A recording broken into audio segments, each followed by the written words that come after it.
right.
All right.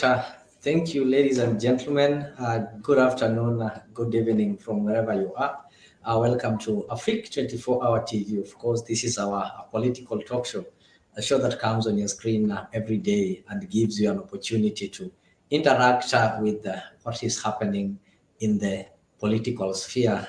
That is Kenyan politics. You get it from wherever you are. Of course, today is 21st May 2024. I take this opportunity to welcome all of you to this talk show. Feel free and be part of this discussion. And of course, if you're joining me for the first time, as usual, ensure that you subscribe to Afriq 24-hour.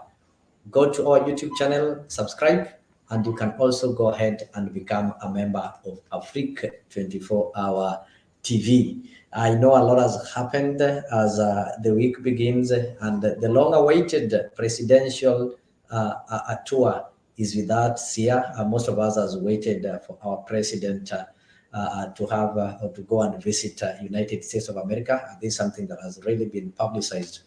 This is a state visit. So President William Ruto began his 4-day visit today. That is when he landed or he arrived at Hartsfield Jackson International Airport in Atlanta. And here he managed to meet Kenyans who are living in Atlanta or Kenyans who are living in America.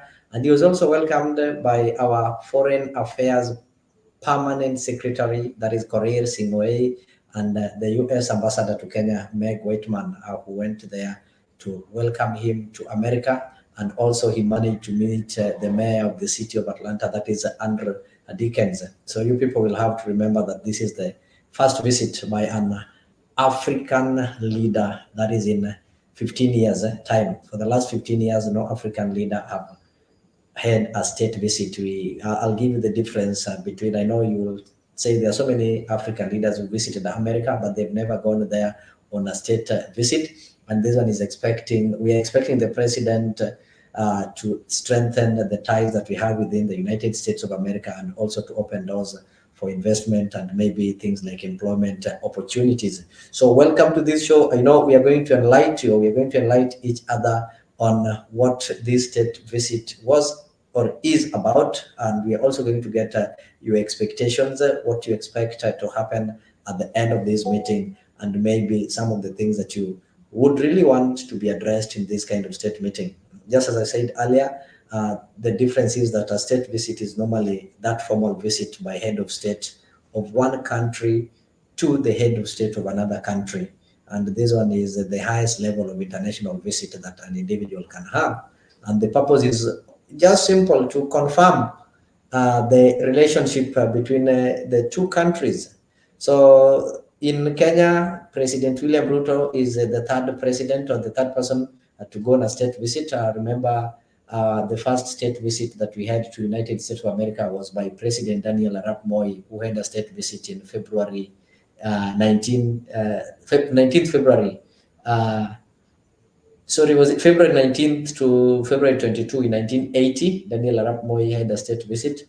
Apart from that, we also had the former President Moi Kibaki having a state visit between October 5th to October 7th, 2003. That was a year after he was elected. You know, Kibaki was elected in 2002. Then the next year, he had a state visit in the United States of America. So the third one is now the one that we are seeing that is that is being done by President William Ruto. So the other presidents, Jomo Kenyatta and Uhuru Muigai Kenyatta, did not have a state visit to America.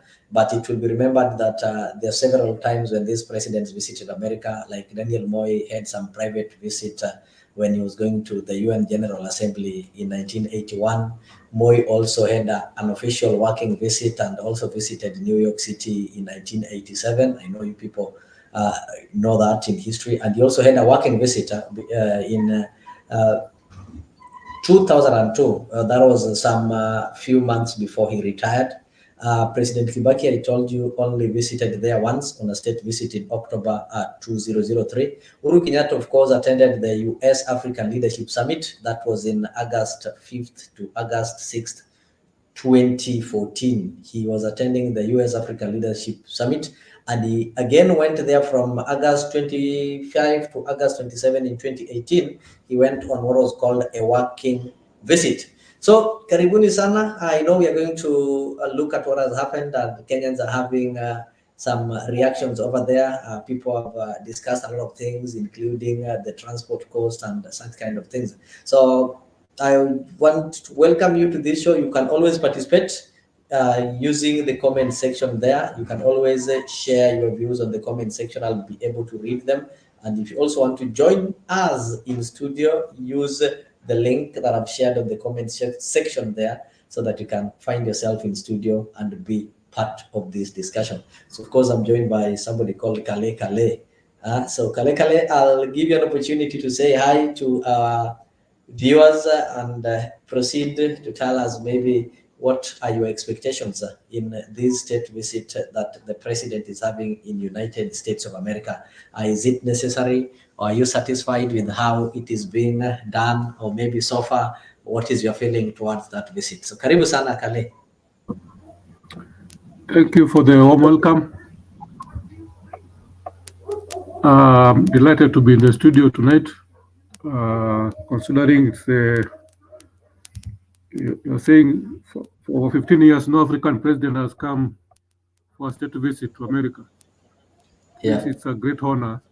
And maybe if you can just get close to your microphone, I can get you, but I can hardly get you. So if maybe you can just get close to the microphone, I think it will be better. Yes. Yes, I'm saying it is an honor for the president to be invited on a state visit, considering the other presidents have not been there on state visits, but just on maybe friendly visits.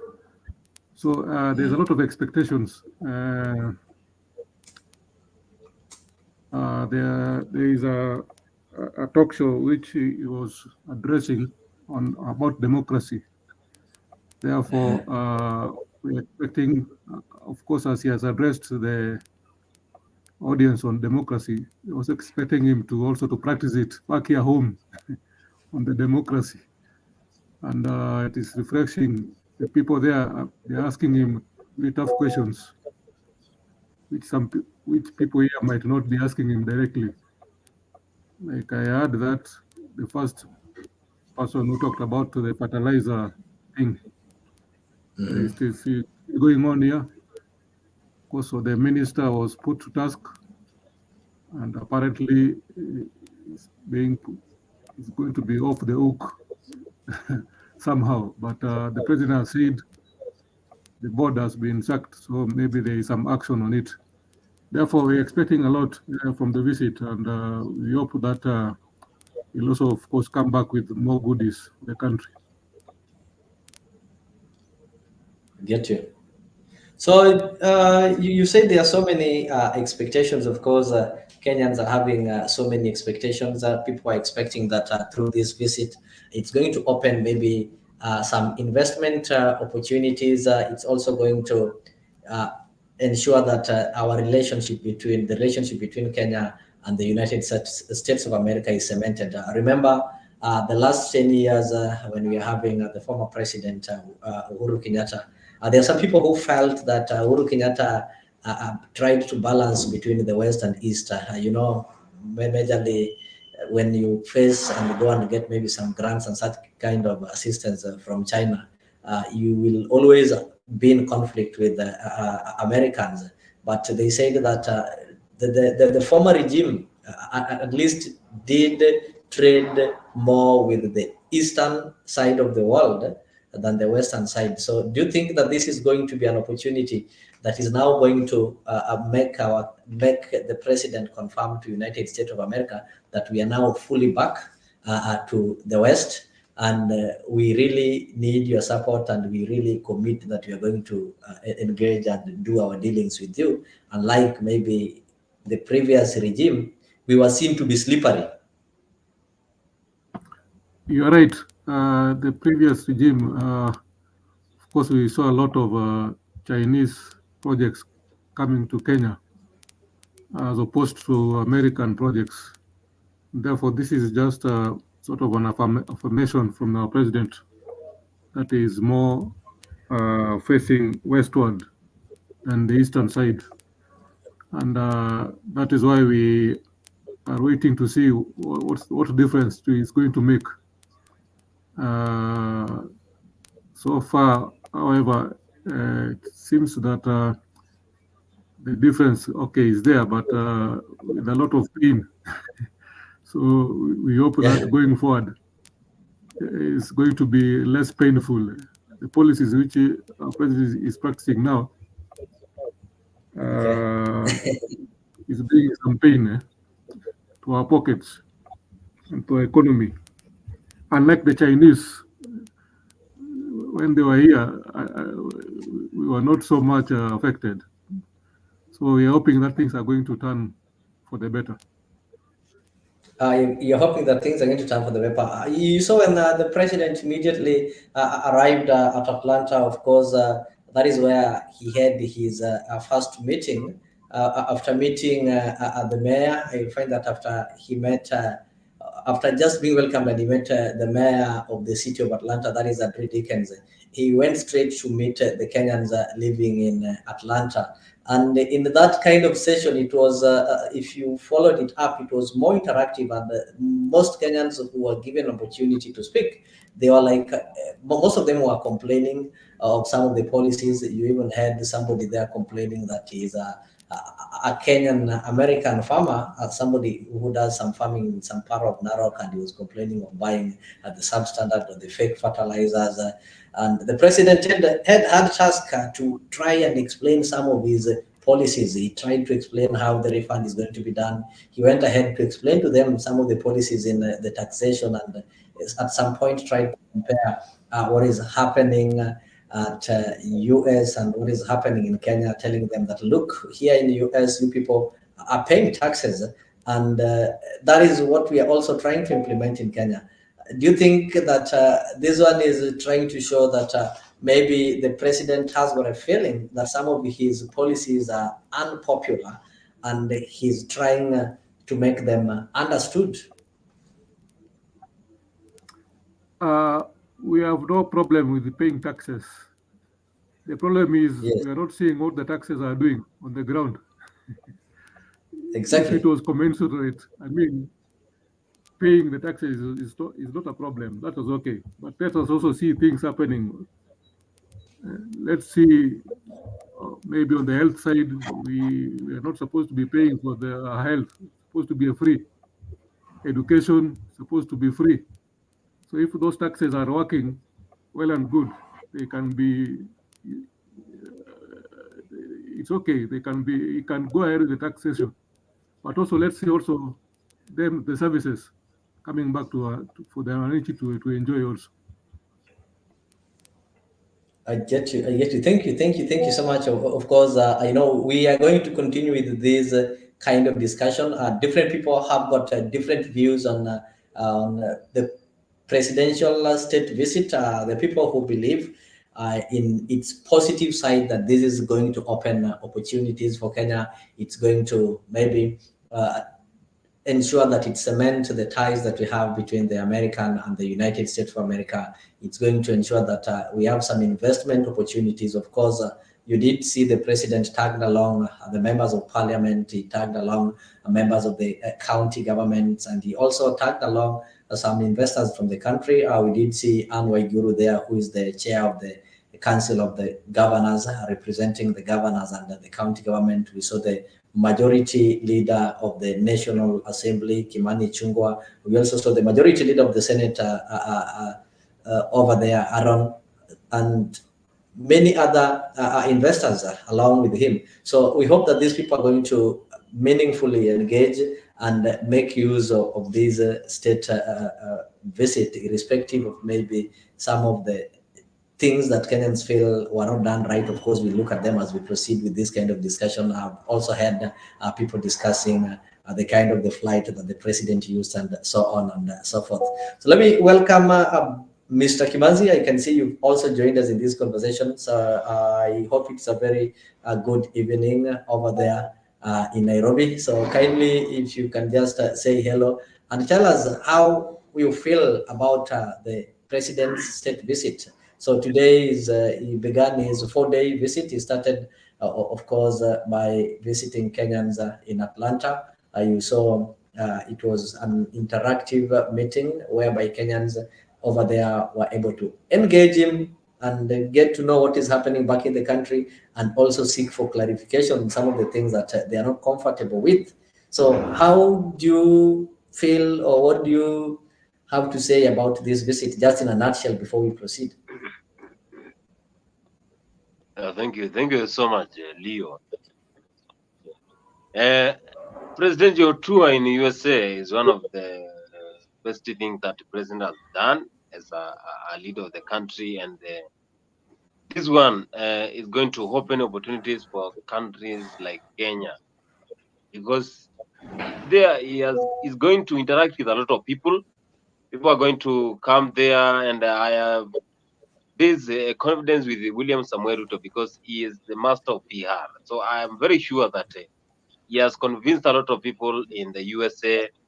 And of course, Kenyans were happy to see their president, and I saw him interacting with them cordially. So it's like people were happy of what happened. And the major thing that happened is that the people are going to celebrate with him. And again, a lot of opportunities are going to come into the country, because we know that America is one of the countries that is very developed. Of course, that is not a country, that is a state. And you know how America is a very developed country, developed state. So I think this one is going to open opportunities to the country. But again, of course, Kenyans always criticize any opportunity that comes. So they are still loitering in the social media, trying to say that William Ruto is just wasting money going to the USA. But I think this is a big opportunity to the country, because USA has been so loyal to Kenya. They have been supporting us for a long time.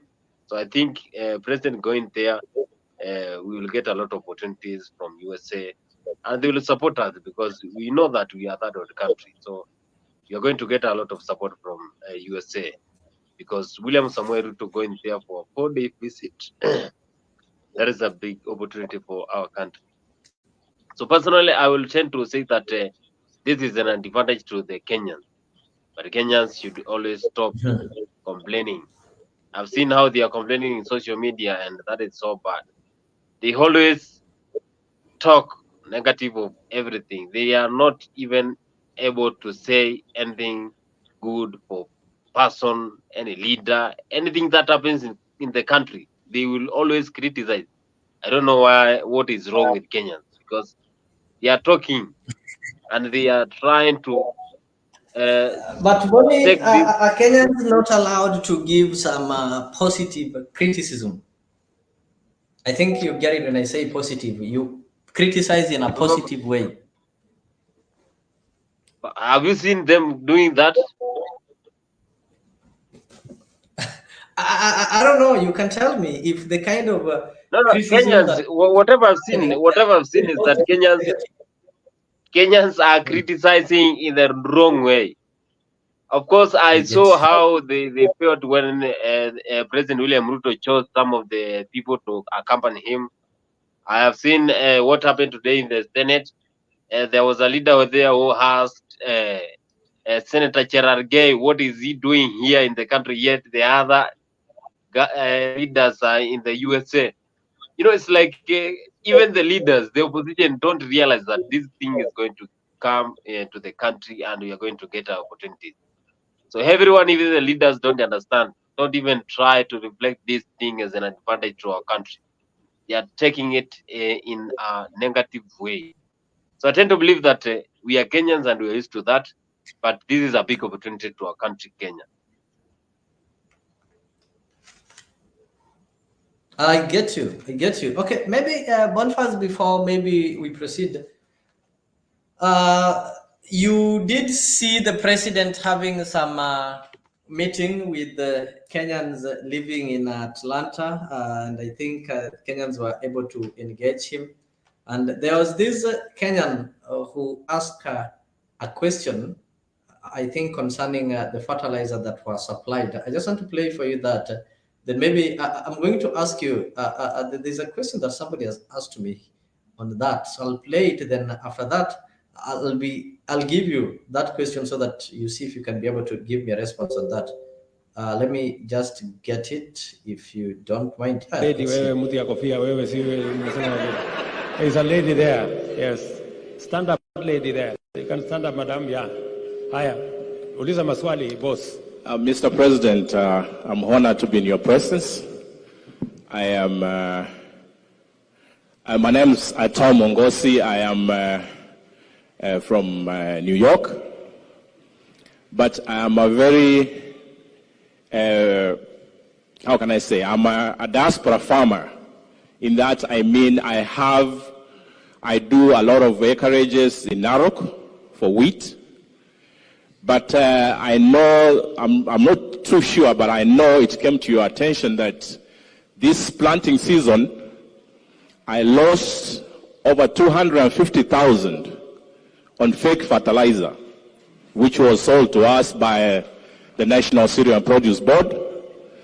So from your office and from the ministry that is standing in for agriculture, as farmers, we are suffering on this end of getting things that really, I'm not sure if the government knows or the government has party to it, or what it is that you need to tell us as farmers, because I'm trying to fight for my refund of all the almost 100 bags I got for fake fertilizer.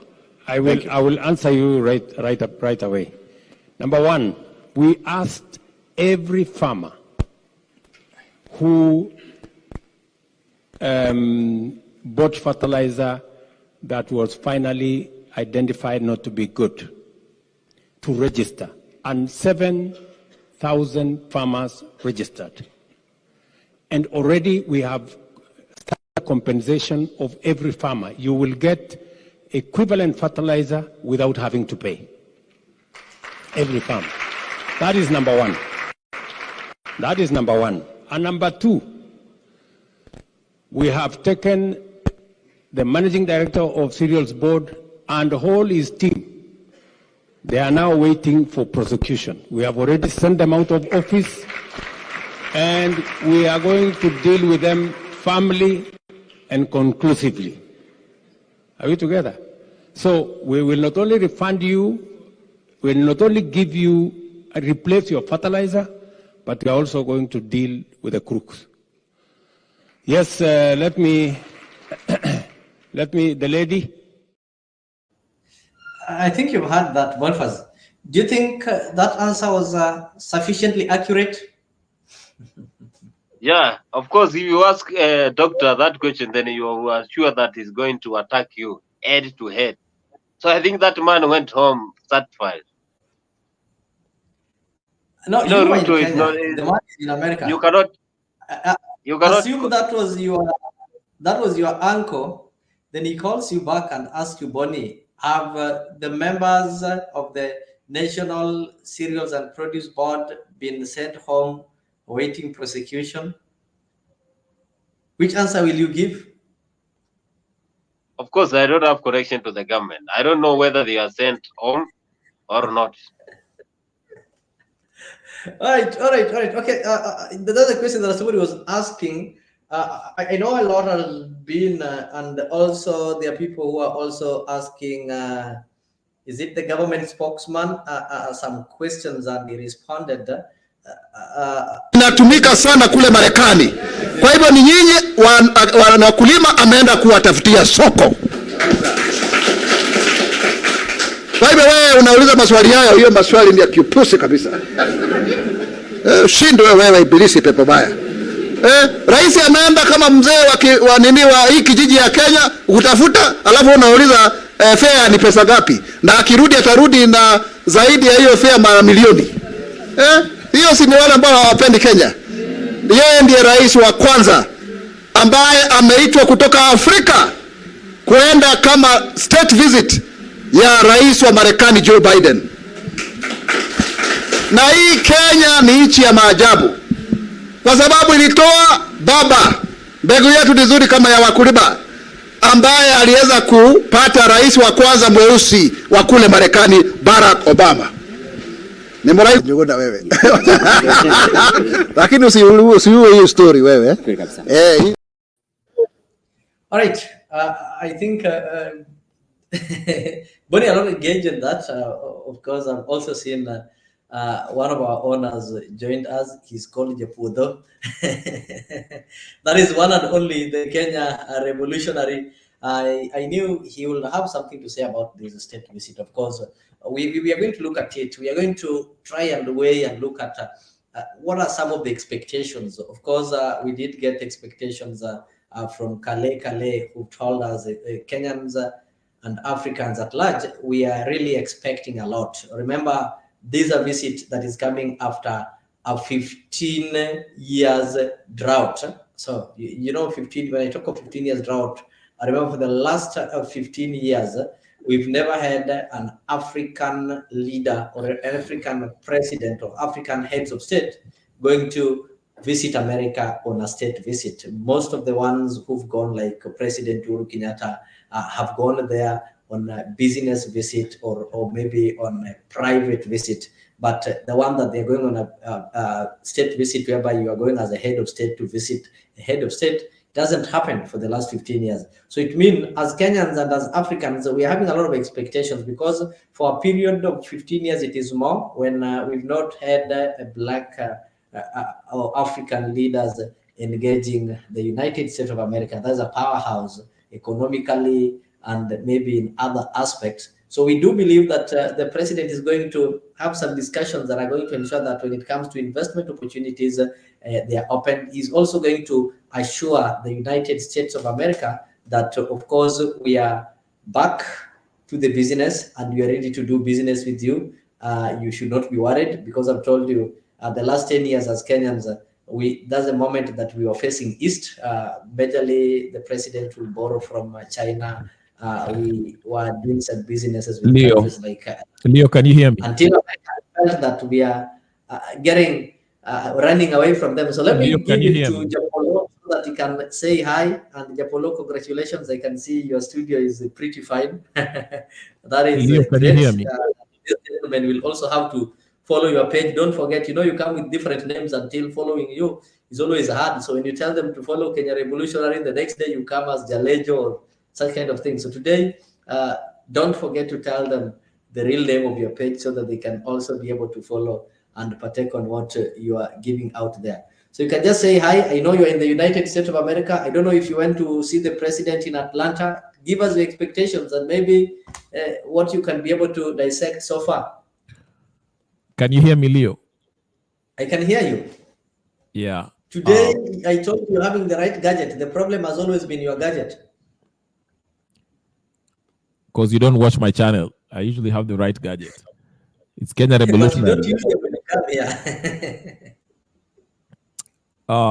here. I just want to correct my friend, the one with the C that doesn't have the camera on. He's Caleb. I think so, Caleb. Yeah. Yeah. Uhuru Kenyatta was borrowing from China, and he wasn't spending it on Kenyans. It was going straight to his bank account. So let's get that clear. It wasn't borrowing to help the Kenyan people. Just go listen to Jimmy Wanjigi. They did the audit. The SGR money, the loan that was taken by SGR money, was never even touched CBK accounts, consolidated whatever funds. Hiyo pesa ilitoka huko China ikaenda huko kwa banki nyingine. Even the ones they were borrowing from, it was coming from Chase Bank, going to private Ninio. So, you know what annoys me is, okay, Ruto is a gone case, is a basket case. Ruto is a puppet. We know that. But what annoys me is when people come here and try to paint a picture as if Uhuru Kenyatta was any better. Uhuru was even worse. Okay? Actually, there's no difference between them. This is a continuation. They're all puppets of the West. The money that was borrowed to Chinese went to individual private bank accounts. But we Kenyans, through our tax money, we paid for it. We are paying for it. Same thing with this lunatic that just came to Atlanta. I tried to get a ticket to go there, but they did not approve my ticket because it was free. I expected to see you there and Yeah. maybe prompt him with this kind of questions, but Yes, they also believe me or disappointed not. that you didn't go there. Believe me or not, they probably know about me. That's why they will never let me in there, because I applied. You had to get a ticket. You know, there was a Neo website where you register, and then wanakurudishia Neo, and then you have to ask the questions in advance. So they kind of screen the questions that you're going to ask. So anyway, this lunatic came to Atlanta, and tomorrow is going to Washington, D.C. I have no hope for him. Kenyans were doomed. You had Mwaura, huyo anaitwaje, Mzeruzeru, speaking there as a total the government spokesman. Yeah. And Pauline Joroge has joined the gang. These people need to be committee. All of them. All of them need to be committee. Raila Odinga also. Let's not leave Raila Odinga. He has been quiet. He's eating mandazi in his house while his stomach is getting fat.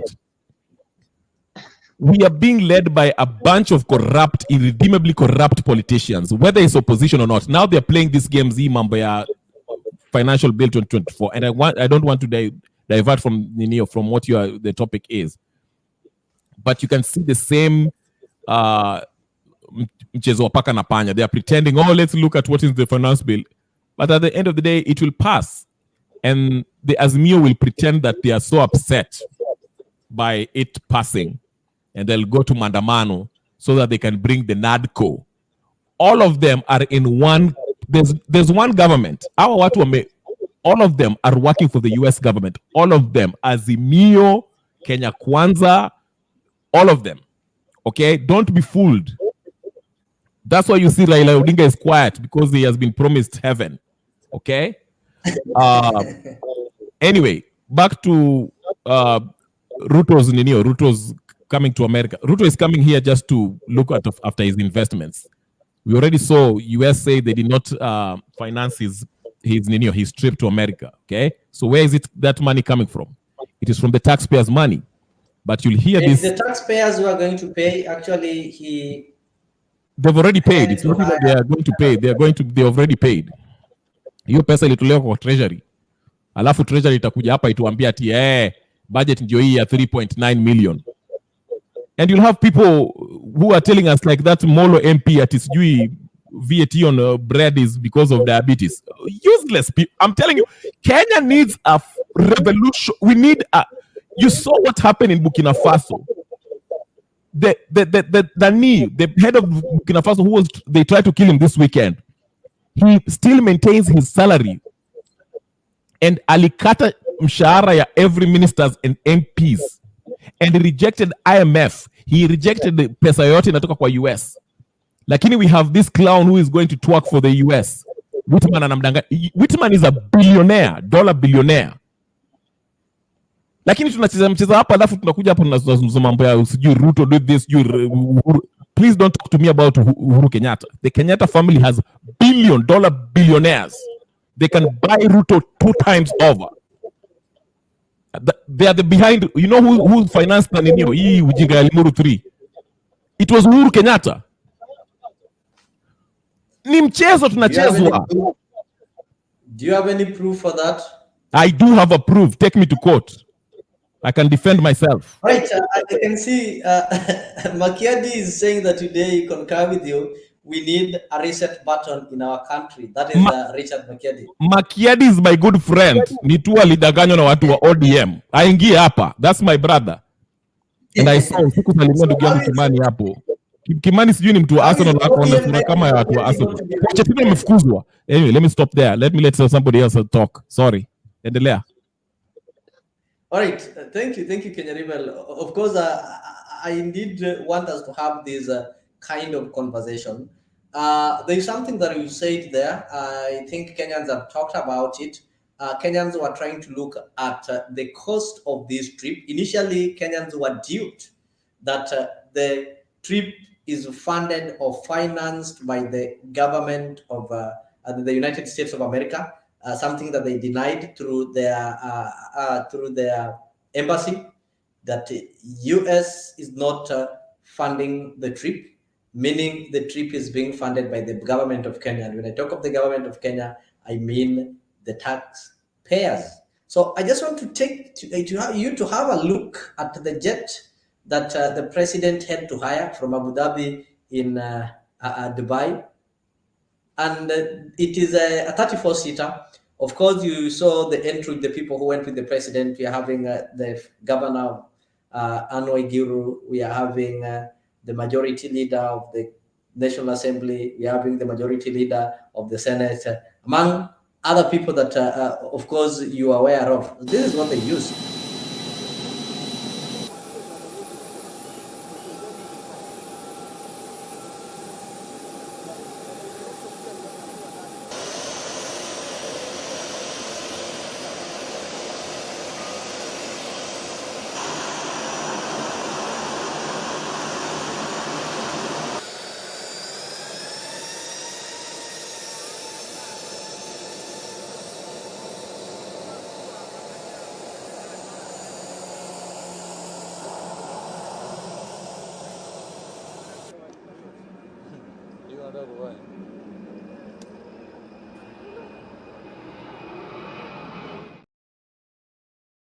That was the president leaving.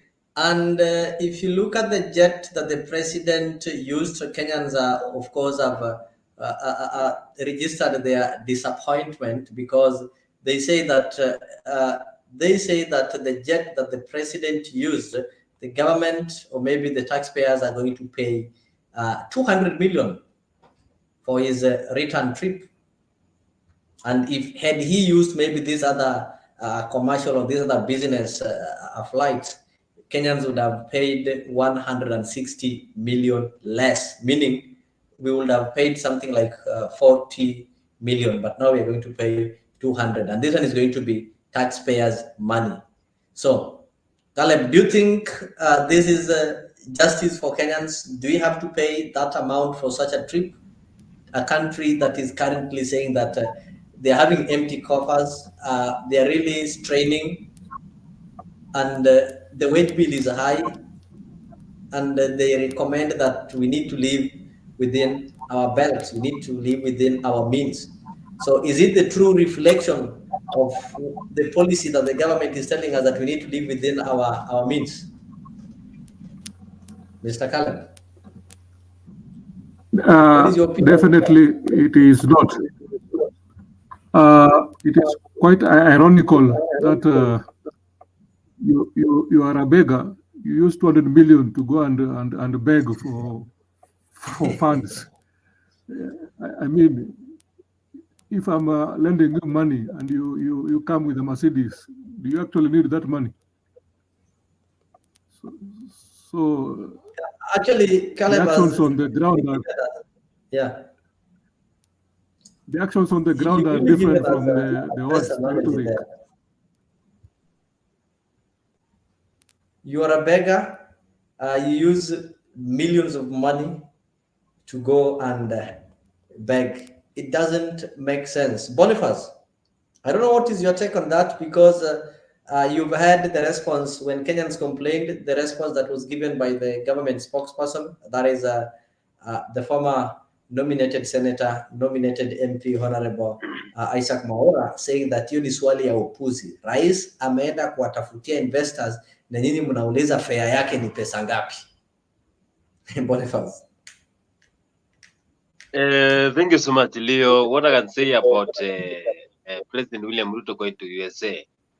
Personally, I have not been to USA. I don't know how USA looks like, but my speculation, I can say that I know Kenya Rebel is one of my friends, and he supports Don't Chelsea. come. There's nothing here. Nyonga watu tuko Kenya utakuwa vizuri. No, bro, why are you saying this? And you know that my dream is to come to New York City. Don't say that.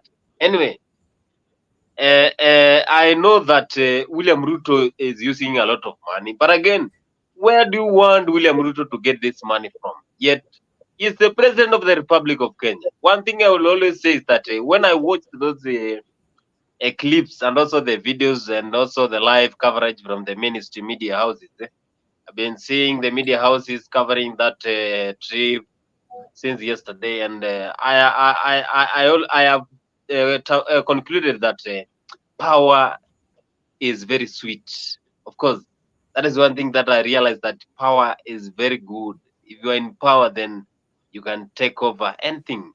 So I saw what happened there, and the relationship between William Samuel Ruto and even the Kenyans in the abroad, the likes of Kenya Rebel. I think even if you missed that trip, I know that William Ruto showed that support to the Kenyans in abroad, and that interaction is rarely.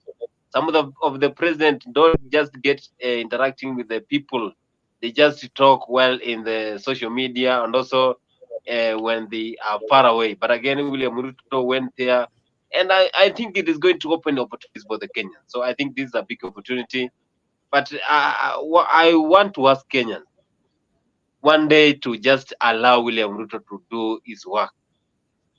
That is all what I can say, because William Ruto, maybe he has his own strategy to change this country, and maybe in the next 50 years, because they said that they are going to rule for the 50 years. When we are ready for it, if they are ruling for the 50 years, we see change, then we will adopt to that change. But again, what can we say? Because we are Kenyans, we are in the grassroots, we accept, because you cannot cancel that trip. That is something that was planned. So Ruto na bibi yake wakule maisha huko Marekani. Kenya Rebel, unajua maisha huko ni tamu.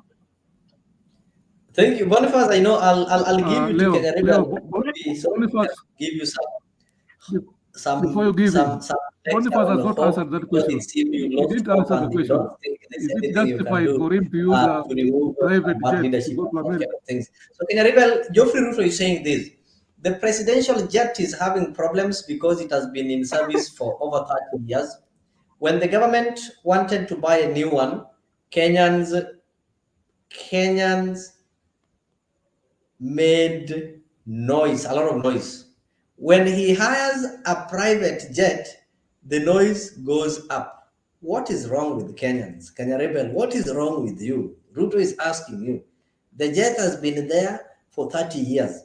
He wanted to buy a new one, you made noise. He's now hiring, the noise is up. So Geoffrey is wondering, what is wrong with you? Kale was responding to Kimanzi. Yes. Can we let him finish? Ulimruka. Let me allow you. And you move close to your mic. I think it's a bit I low. was asking Boniface, is it justified for our president to use a private jet? We have Kenya Airways here. And I think even the last time Uhuru came to America, he used the Kenya Airways, direct flight. So but I think I said that the power is sweet. So Ruto is the president of the Republic of Kenya. He can use any means of transport. Did you hear that?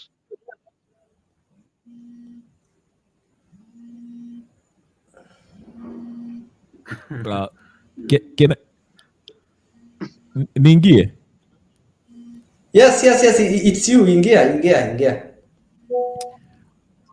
I know Kimanzi is trying to be provocative, which is fine. I know what you're doing. This hour. Okay. Ideally, whatever the trips that the president makes, we the taxpayer will pay anyway. Okay, that's just a fact. The only thing that we are saying is this: if we are struggling to raise these 3.9 trillion Kenyan shilling budgets, okay, where we are complaining about this, and the government is telling us that they are trying to, have austerity measures. Why take a private jet? I mean, there's different ways where you can actually, like I say, Nani Kalikalia has made a good point.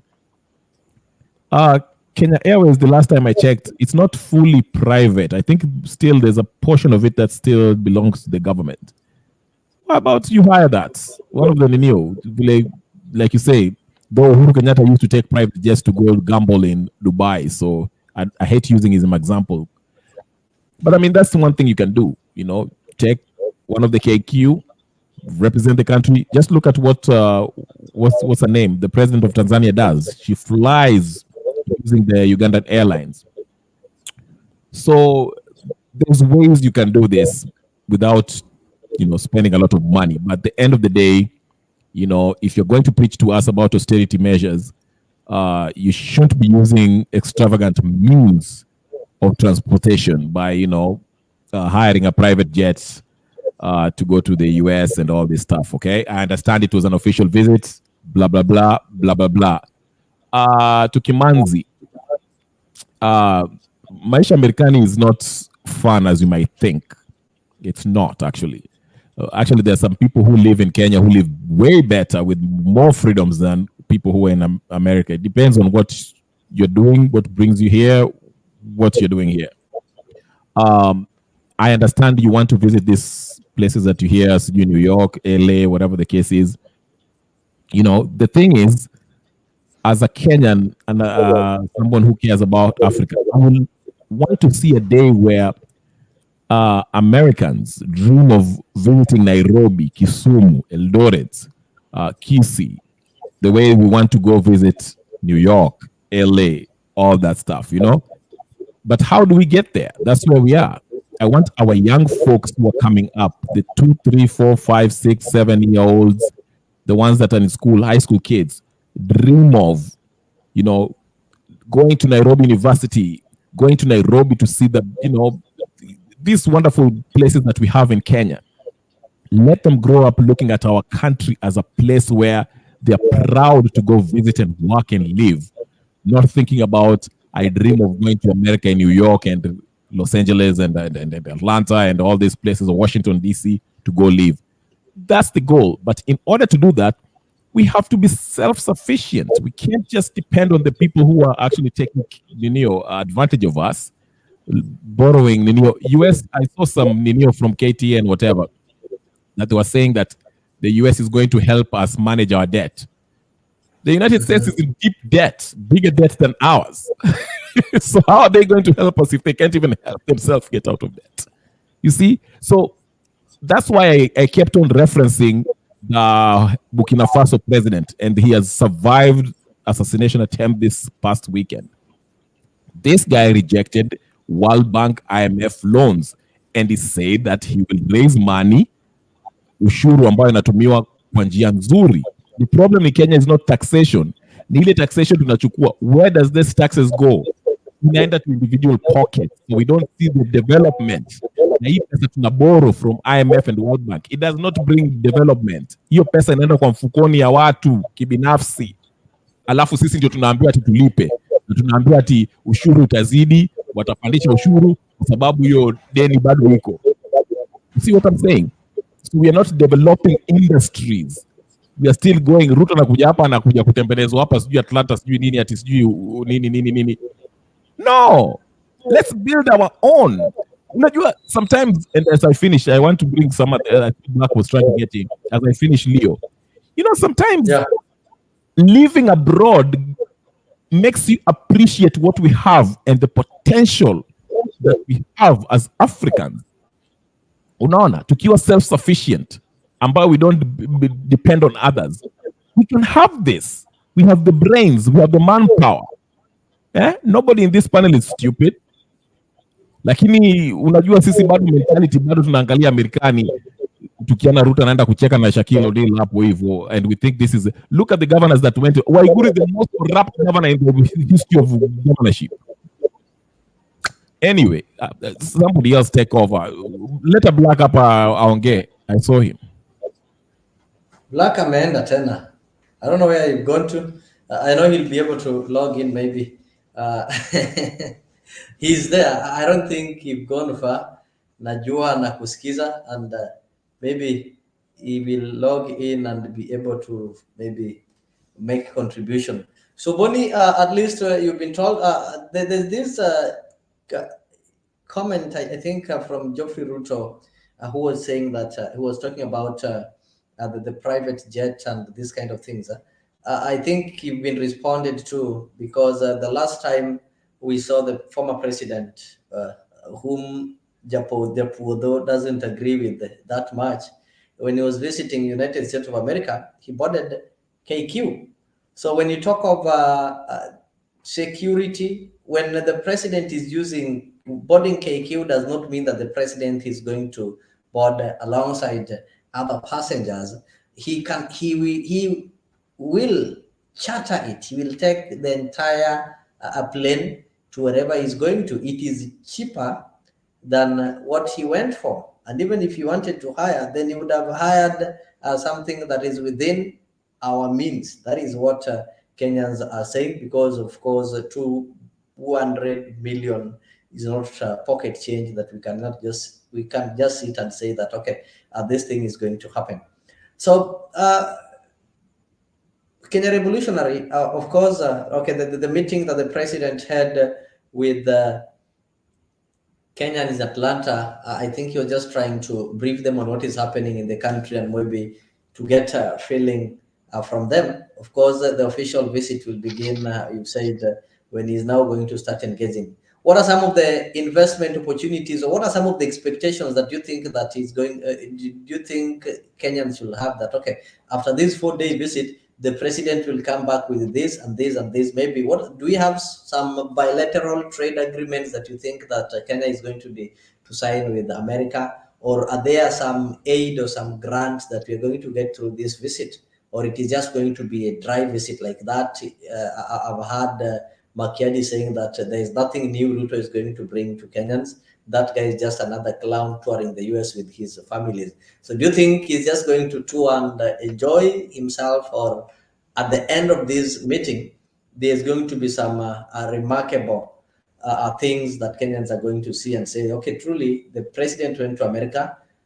In his American trip, we saw Americans deciding that they're going to increase this grant, Americans deciding that they're going to maybe give us this kind of scholarships and so on and so forth. Are you having expectations? Leo, very briefly, because I see Black is in here. Very, very briefly.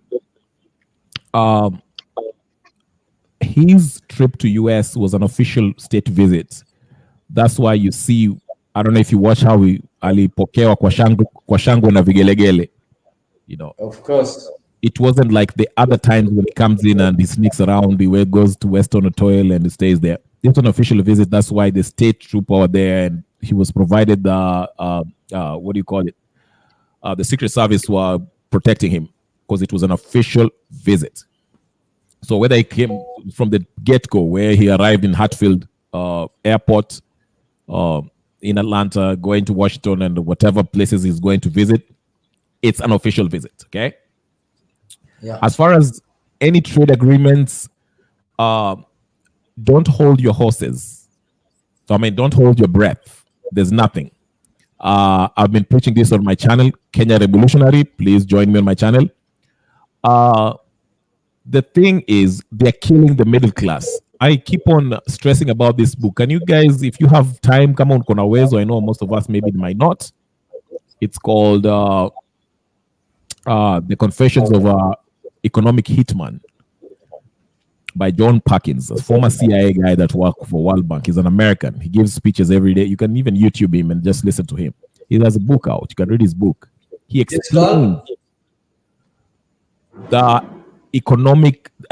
Confessions of an Economic Hitman by John Perkins.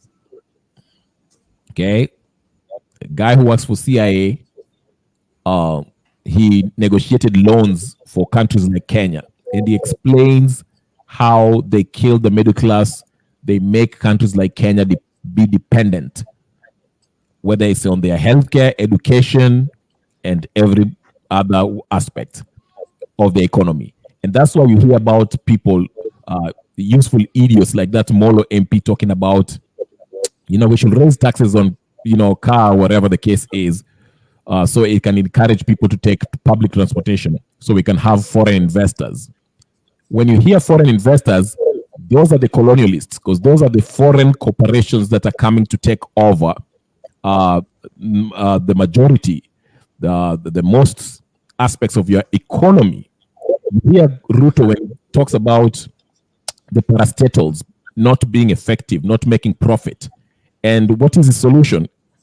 Instead of restructuring these parastatals, he's talking about let's give it to the private sector to do that. Who do you think these private sectors are? These are the international corporations that are coming to take over these parastatals. So what I'm trying to say in brief, as I wind up and let Black and others talk, hi Gunia, is this. These high taxes that are being proposed gradually every year through this finance bill and all these economic policies by this administration and even the previous one, okay, whether it was Uhuru Kenyatta and this President Ruto, they are designed to stifle the middle class so that we Kenyans can be totally, absolutely dependent on foreign corporations. Everything that we do, everything, what we buy, what we produce, unaona we are depending on it. Ndio maana unasikia Ruto alikuwa anatuambia ati in 2025 we shall start we shall not bring maize from outside, import. Why are we importing maize? Kenya is a rich country. You can produce maize without kutoka mahali. So that's, in short, just as I finish, the whole point is to make these countries be totally dependent economically to this international cooperation. That's why there's another book called Corporatocracy, and it's even in the book that I just told you. If you go look at it, read it, you'll see what I'm talking about. But I will stop there because that's not what I came to talk about. I was just giving it an answer. Ruto is basically a total puppet, an absolute, and it's not only to Ruto, it's also the opposition. They're total puppets of the West, and we have to have a revolution, something akin to what happened in Burkina Faso. Thank you. I'll let everybody speak. If Black doesn't have anything to tell you, usually let me welcome Black, and of Black usually tells me that I run, that I'm not running. So if he doesn't respond to me, I'll log off. We want to engage you so that you can tell us how we can have this revolution. We keep on saying we need to have revolution. So at least I'll reach at a point whereby you'll tell Kenyans. Boniface is waiting to hear how this revolution can be done. Boniface is eagerly waiting to see how is it possible to change this thing of Ruto going to rule for 50 years and so on and so forth. So of course, I know we'll engage you on that, and also to our viewers, feel welcomed. I told you that you can always interact with us through the comment section. You just send your comment there, we'll be able to read it. And if you also want to join us in studio and be part of this conversation one-on-one, use the link that I do share on the comment section there and join the studio. And if you're joining me for the first time and you've not subscribed to Afriq 24-hour TV, ensure you do that. And I'm also happy to inform you that right now you can also join and become a member of Afriq 24-hour TV. Of course, this is our live talk show. And today we are looking at the President's American tour. The President is on a 4-day state visit. And I told you the difference between these visits is that in state visit, this is a kind of visit whereby the head of state visits the other or another head of state, and it is the highest visit in the world. So William Ruto is the third president to have a state visit to the United States of America. I told you the first state visit that Kenya had to America was in 1980, February, between 19 to 22 February. That was by President Daniel Arap Moi, the late. We also had another second state visit when we were having the late former President Mwai Kibaki, who had a state visit in October, between October 5 and 7, the year 2003. That one came only a year after he was elected into office. And the third one is happening from today. Is a 4-day visit by His Excellency the 5th President William Ruto. So far, Leo, give Black before his internet goes off. President Uhuru Kenyatta, who did not have a state visit, but they did visit United States of America for business purposes or some private purposes, but not state visit. So Black, karibu sana. You can say hello and tell us your view or your expectations on this state visit that began with the William Ruto meeting Kenyans at Atlanta?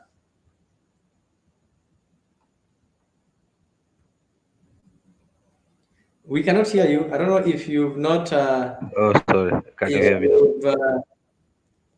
you're muted or okay. Nasai? Yeah, we can now hear you. Though we can hardly hear you. You can hardly hear me. You're now okay. Okay, so as I was saying, first of all, hello to the viewers, panelists. I know most of these other panelists have never seen me. Yes, this is Black. The one and the only Black. But the rest other panelists, Kenya Rebel, Leo, they've seen me before. I want to also salute the viewers from the comment section. I've seen Goodyear, I've seen Geoffrey Ruto, I've seen Esther, I've seen one Makiadi. Makiadi kuja hivi juu. Kuja kwa studio. And all the fellow viewers wherever you are, I hope mko poa na wasalimia. Now, in regards to the topic today, before I jump into it, I just want to reiterate something that Kenya Rebel has just said, but I would like to slightly expound it. He spoke about the middle class. I did not actually get exactly what he was saying. He was saying that he wants to make the country poor, or he wants to not get what he said, but I just heard that he mentioned the word middle class. The rest was gibberish to me. But what I can say or add to it is I agree that there's extra burden that's being placed on the middle class because number one, if you look at the taxes, right? Yeah, magari. The highest number of vehicles in the Kenyan roads are from the middle class. We already know by virtue of numbers, statistics, we have more poor people than the rich people. Very rich people are few. They hardly even get 30% of our population. I mean, the rich people, the rich Kenyans. And when it comes to matters economy, the rich people, as like we said, their numbers is few, but the middle class are more. So when it comes to vehicles, there are more middle class out there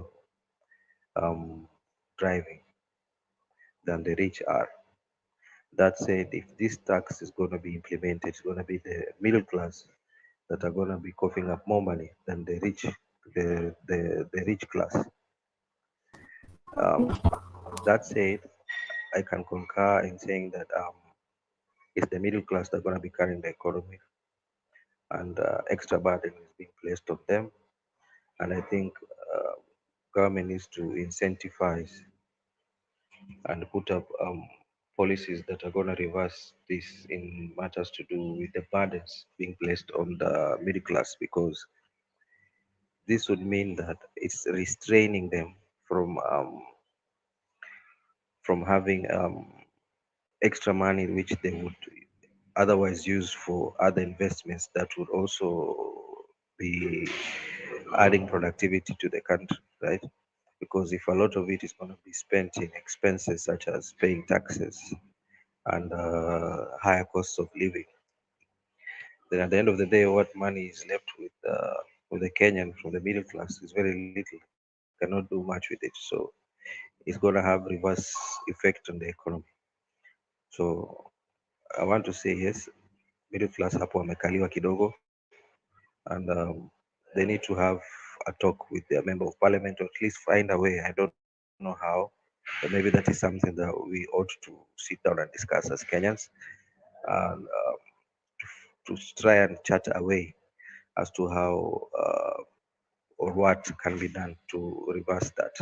Secondly, it matters to do with the plane that was used by the president. It's unfortunate that our plane is not able to fly more than 5 hours continuous flight, right? And as you know, Kenya to US, you cannot do anything less than at least 16, 17 hours, 18 hours. The least you can do I've ever seen is about 15, so let's say 16 hours.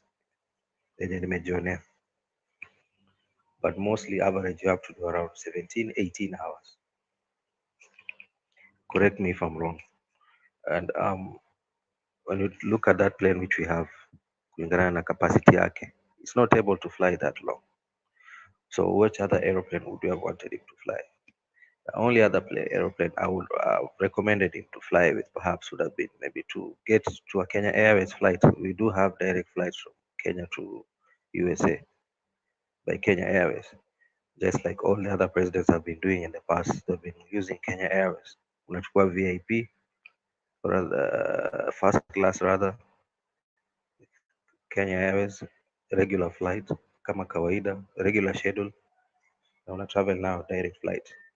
I think that would have been a better alternative than to go and lease or hire a plane that would be costing 2 million at an hour. And people are saying that it's going to cost the taxpayer around 200 million just for the entire trip.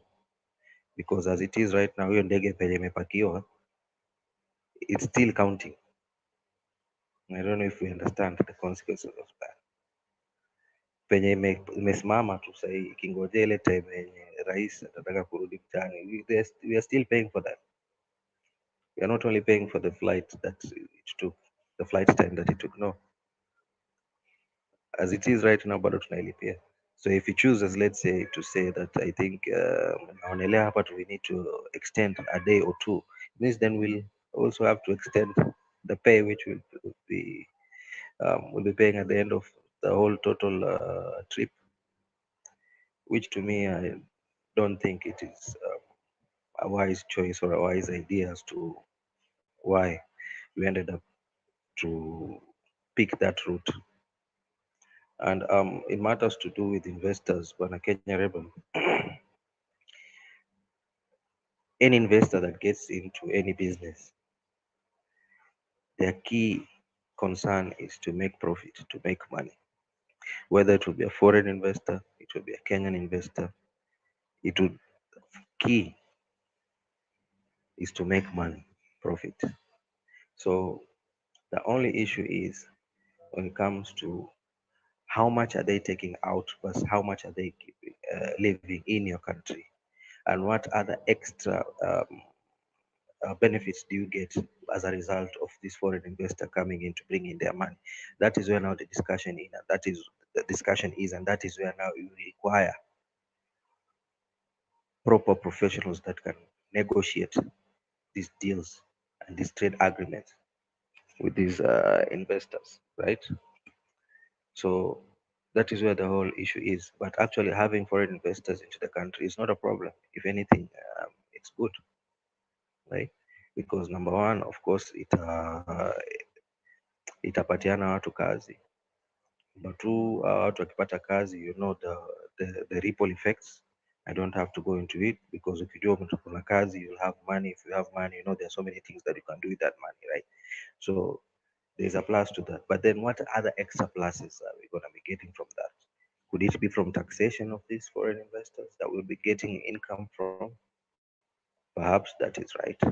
Is it could be the CSR, corporate social responsibilities of the investors, businesses that they're going to benefit from, maybe, and by percentage wise, the money that the investor is going to be taking out from the total that you have made, how much percentage of that total which he made would have remained in the country? Now, those are the aspects which we would rather have a discussion on. But saying that, oh, they're coming to take everything is mwanabiashara yote, hata kama ni wewe unataka kuanza biashara, unataka kutengeneza pesa, utaleta pesa yako tu, unataka kusaidia wananchi. Get that right. It's just now ujue kama either huyu mtu ile ambao anaingiza na ile anataka kutoa, will he be ripping us off or not? That is where now the main discussion should be. That's how I look at it. So I'll not say much and just leave it at that. Thank you.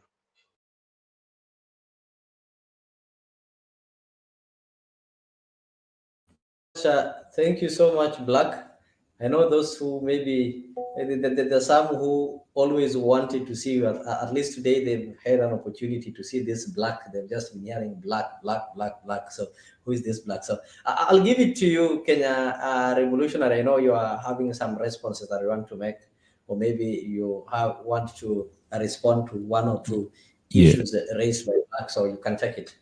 Yeah, just briefly before we left, so we don't let Kale anyamaze sana. Yes.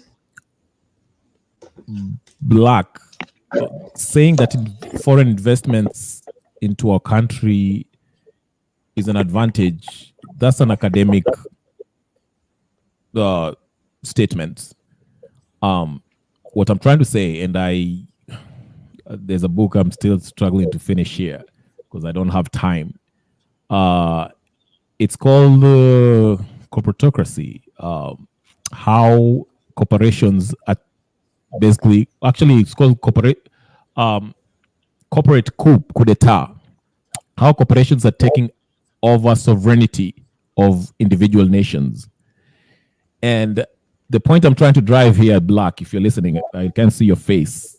I enjoy seeing your face for the first time in a long time because you're usually on the dark. Is this so-called foreign investments that you talk about, the bilateral trade deals, they are usually not to the developing countries' advantage, merging economies, as we call them. For example, US and Kenya having a deal. It's usually a one-way street.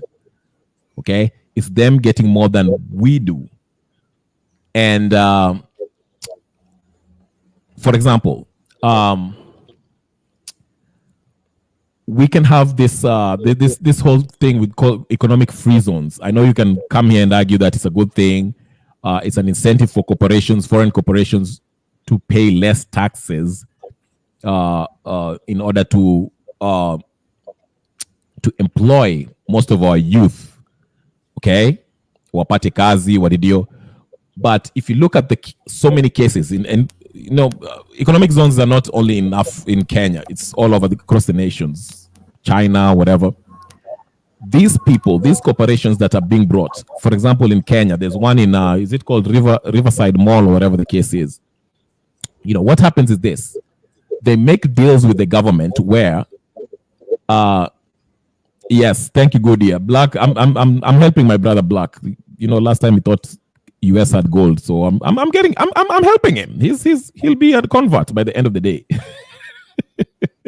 But anyway, what I'm trying to say is this: they usually make deals with the government where the working conditions for the corporations that are within this economic free zone. If there's working conditions that are violating the labor laws in that country, the country cannot say anything. Atwoli, the member of KOTU or the government cannot come and say you are mistreating our workers. They are working overtime. They cannot work more than 8 hours. Whatever. The government have no say. Basically, they're saying that if you're within these free zones, they have sovereignty. That's why you see a lot of cases of what China wanna chapa our workers. You see those cases of Chinese people whipping wanna chapa our workers. Workers at kwa sababu mmekuja kuchelewa, or you've been working 18 hours and you're complaining. So what I'm trying to say is this: be very wary when you hear this whole mambo ya foreign investments. What is the solution? What's the alternative to these foreign investments?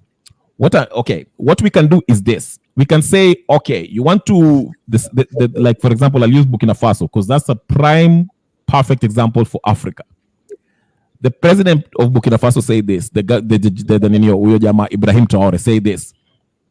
Okay, France, munataka kuja kuinvest hapa kwa Africa. Sawa. This is what we are going to do. You are going to train our young folks to work in this foundry where they'll process the gold that we have here to remove it from the ground. Okay, more train, they become They know what they are doing. And after that, we shall give you a percentage, which we determine what percentage we are giving you. We determine the price where we are going to sell this gold after it has been refined in our country. Okay? But the whole point is this. These companies that come to Burkina Faso, they come with the knowledge, the machinery, the know-how. They teach our young folks how to do it. And within the next 10 years, when we have enough people who are trained, where we don't need these French people to, tell us how things work. We know how to do it. We can kick them off, and we'll be self-sufficient, where our young people know what to do, and they train each other how to take this gold from the ground, process it, and we sell it to whatever prices we decide, because we have the gold. So that is the kind of foreign investment that I would like. I had Senator Wabusia, Okia Mtata, said something about there was I think a steel factory in Busia somewhere, and he was mentioning the same thing. If you are going to bring a Chinese company, to come and help us out in our steel producing factory, let us, wakuja tusaidie, but the emphasis is on training us on how to do these things, so that in the next few years we don't need them, so we can contract them for the next 5 years. Then once we are well trained, our Naishia, we can take over as our people, where we can do it by ourselves. So that's why I say your answer was kind of academic. Yes, foreign investment by itself is not a bad thing, but how are these trade deals kind of been handed over? And that's why I referred you to that book that I was talking about. Most of these trade deals that are being foreign investments that come to Africa, yes, they call them foreign investment, but the deal is not fair on our part. Hao majamaa wanakuja wanasema, okay, tutakuja hapo, here is the thing, we shall start our, let's say Amazon inakuja wanasema, we shall set our rules. Now the government of that country cannot infringe on the rules that our policies, the rules za hii company. So hata mtu akichapwa, if somebody dies in that company, the government of that country cannot say, cannot sue that company. So that is what I'm talking about. We have to have, that's why I'm not excited when I hear people talk about foreign investment. There's a Nigerian author that says that the colonialists, they changed their name. Instead of calling themselves colonialists, they call themselves foreign investors. They're coming through these operations. So that's the point I'm trying to make. You have to read the book to actually get the proper context of it. I can show you the book, the name of it. You can Google it on Amazon, so you can read it and get what the point I'm making. Anyway, I'll stop there. Hopefully I'm clear what I'm saying. All right. Thank you. Black, what is it? I want to give it to Caleb. What do you have to say? And maybe if you listen keenly to what I said, Kenya Rebel, then you'll understand that what I said was 90% similar to what you've just said, because I mentioned clearly that it all depends on the negotiations, how well you negotiate that business, right? And that is the good example which you've given, Burkina Faso president, or rather Captain Traore, that what you've just said is he has negotiated well. So it goes to reiterate what I just said. It all depends on how well you negotiate, to see how much percentage of whatever has been made remains in your country, and how much percentage of what has been made goes out of the country with the foreign investor. That's what I mentioned. What you've added though, and I agree, is capacity building. And that's what Traore, and again, it all falls still under the how well you negotiate yourself. They have negotiated well. That along with the deal of these French people coming in to put money in their economy, especially the gold sector, like you said, they would train the Burkina Fasos, the Burkinabes. That's how they're called, Burkinabes. They will train the Burkinabes. That said, it will it will add it will have made capacity building to the Burkinabes. That is the thing that we've added extra, but that is part of the negotiations. Like I said clearly. If I I may. want to finish by saying this. Just allow me, and I want to finish by saying this. It all falls under that one sentence that I said. It will all depend on the negotiation. Now, unfortunately, like you well outlined or painted a picture, is that our African leaders have always negotiated these deals to the disadvantage of their people. Most of them have never had the good of their people in the negotiations, but the good for themselves. So they would give very bad agreements that would be to the disadvantage of their people, but they would get kickbacks from the other end through the investor. So do we have to that say said, that is that said, it's in the negotiations. Key is in the negotiations. Thank you. Black, and this is what I wanted to make another point too, which I maybe forgot to put on. It is also about ownership, because we have to remember what got Lumumba killed. Lumumba, the first thing he did when he became the president of Congo, he nationalized the country's resources. Okay, so most of these investors that you will speak about, that's what I'm telling you. These are colonialists coming in as investors. They're coming through these corporations. That's why I mentioned when Ruto was talking about, I was so against Ruto when he was talking about, since our parastatals are not working, let's hand them over to the private sector. And who are this private sector? They always if you look at the majority of them, are foreign corporations. What I'm saying is this: it is the foreign corporations that claim ownership. They want to bring their company. Look at South Africa. They have gold mines and all these diamond mines, but who owns them? It is the foreign corporations that own them. It's not a South Africa. It's not a national owned gold mine. And that's what I'm saying. These guys, they come with the name of investors, but they want to maintain control. Coming back to Traore, just to make it sure, Traore, what he did is he kicked out the French, the Americans, to take ownership and nationalized all the industries, the gold mines, the cotton that now they control, and said, no, the country owns this. It's no longer a French company. It's no longer a French corporation. We Burkinabes, as you've mentioned, are now, and we dictate the terms. You come, if you train our people and show them how to do it, then we'll give you a percentage which we dictate.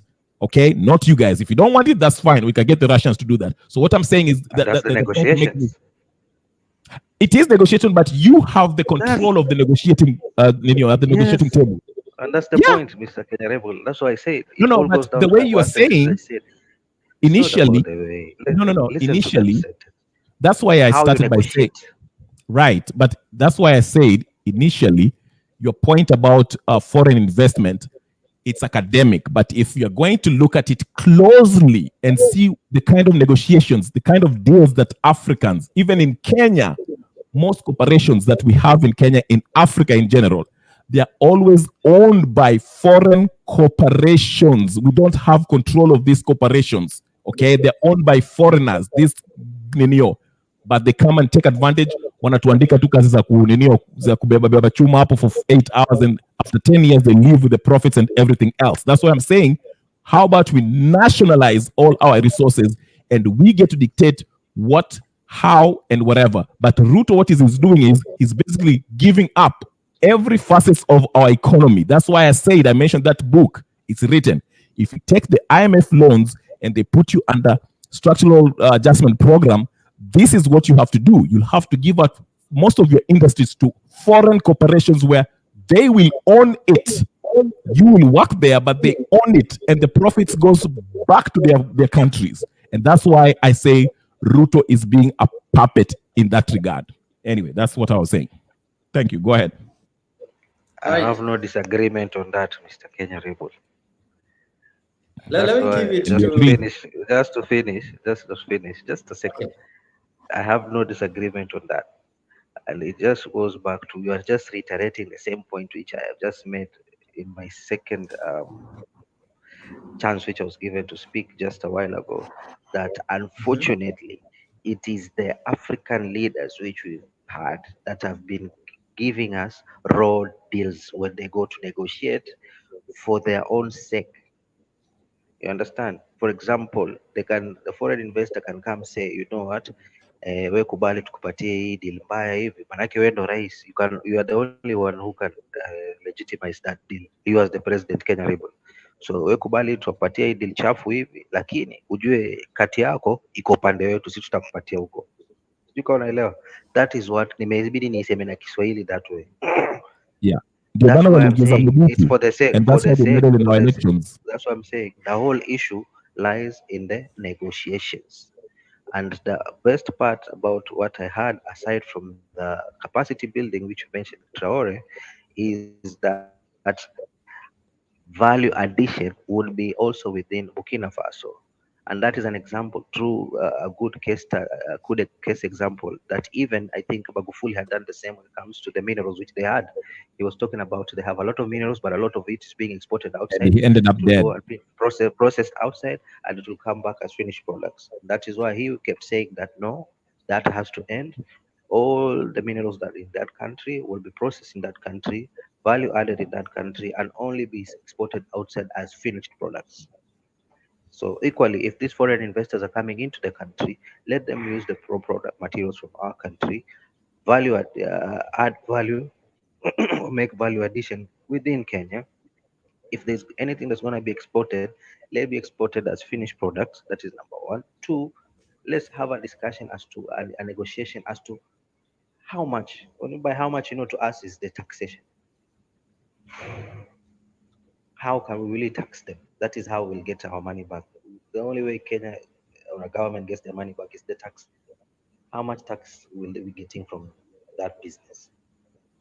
Now it matters to do now how many employers they will get from your country, the salary, average salaries, and so on and so forth.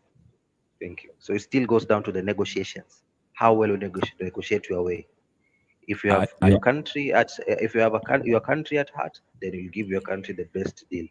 If you have your own personal interest at heart, then you'll give your country a very raw deal. Very briefly, before we give Kale, I'd agree with you, Black. That's why I say now you understand. Hold on. Just quick. That's why you see the medal in our. Sorry, that's why the medal in our elections. And number two, shit. I'm going blank. I was saying something important. Hold on. Shit. Give it to Kale. But I'm just saying, now you see why they always get involved in our electoral process, and that's why we have so many coup d'etat. The French and the British are always involved in that. And another Ninium, I said, we gave a very good example when you say when I become president, unakuja na negotiate na sisi. In the Kenyan context, before we even tax these corporations that you're talking about, the foreign corporations, the money that we collect, Black, the money we collect, tukianza kusema, if we just deal with corruption, and I believe you'll agree with me, corruption alone, we have a law in place, I think Article 226(5), inasema anyone that has been in government official from Jomo Kenyatta to right now, ambao aliiba pesa, if we can recover the money from the Kenyatta family, Moi family, Raila family, all those people wakina Nyachae, ile pesa waliiba, and we repatriate the money that they stole, it's in trillions in dollars, okay? If we can repatriate that money alone, and the corruption that's happening right now na wakina nani, Ujama wa Nairobi, and Kakamega, whatever the case is, that is enough to finance our budget and all these projects that we want to do. You don't have to raise the taxes on the middle class, and we can actually revitalize our industries where it can create jobs, where we bring more people in the job workforce, where we can expand our tax base. You see what I'm saying? That's why I'm saying corruption na hii mambo yote is all interconnected. Anyway, patia Kale Kale. Thank you. Let me give it to Kale Kale.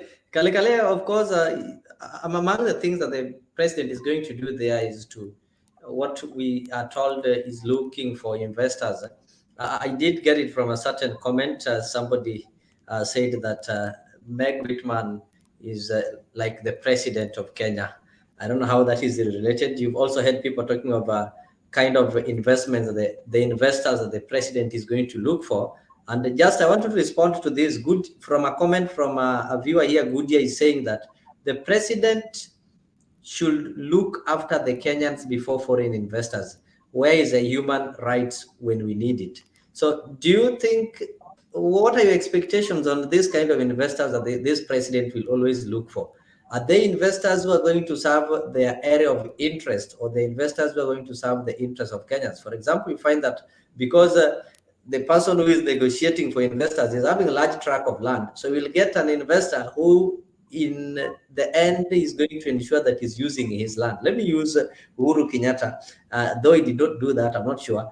For example, because Uhuru Kenyatta is the leading, his family company is the leading producer of milk, so he's going to get an investor who is going to ensure that the milk companies and industry is the one that is benefiting at the expense of Kenyans. So what do you think that William Ruto should do to ensure that this one doesn't happen? Like the kind of investments he's going to involve in are the ones that are going to benefit Kenyans. Now that he's in America looking for investors, in quotes. He needs a he needs a revolution in the sense that example you have given of milk. Even apart from the milk, there is this Naivasha dry port. You know who owns the land? No, not really. I'm not certain.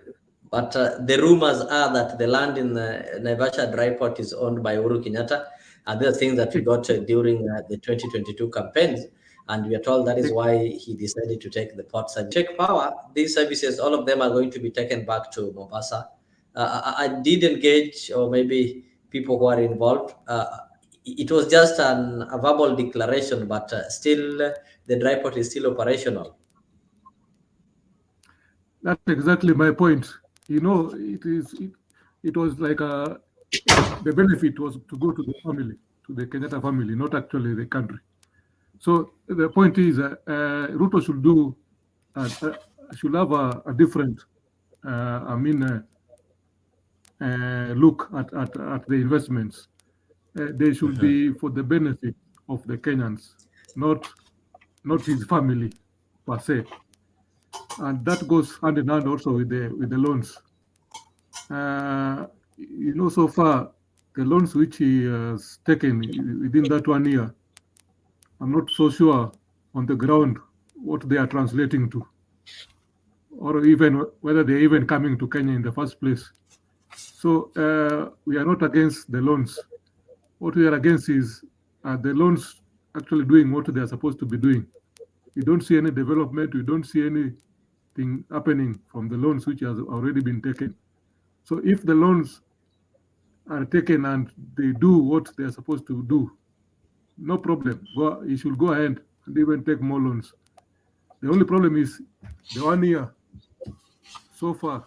I've never seen a big project within that 1 year. So that policy of the loans can go ahead, but let it do what.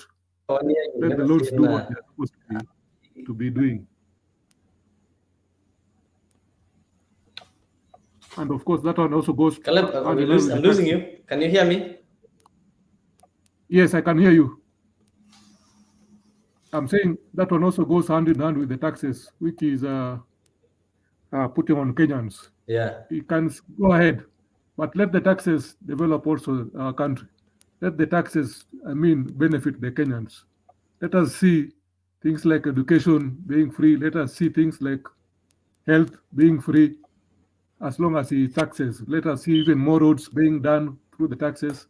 Can go ahead, but so far on the ground, mambo ni tofauti. Thank you.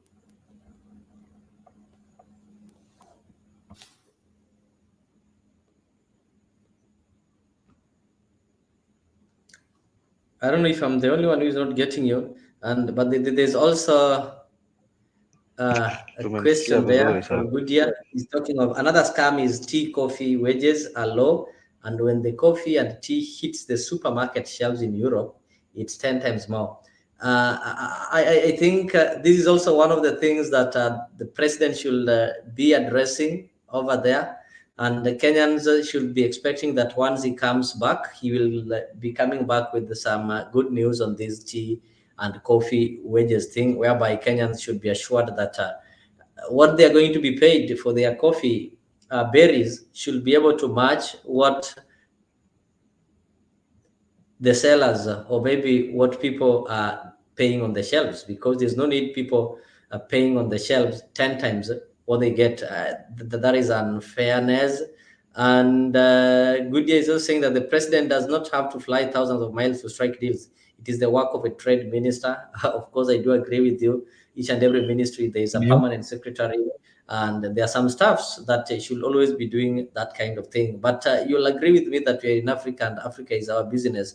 This is when we see most of our presidents, they felt that they have to be part of it, even if it includes launching your village market and such kind of thing. The president must be fully present. And Kenyans are duped, and it's a fact. Kenyans know very well that when you see maybe your area MP launching a market, then that one is a confirmation that is the one who built the market. And some of Kenyans, I can tell you, they don't even read these BQs.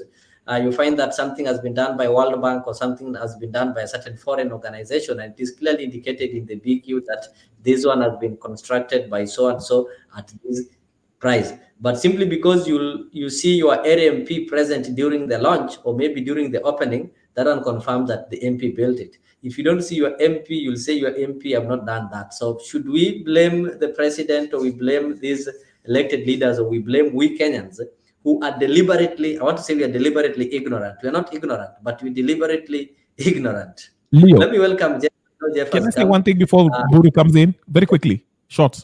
Okay. Is it okay? All right. 2 seconds before Okay. Mburu. I'm glad to see Mburu, by the way.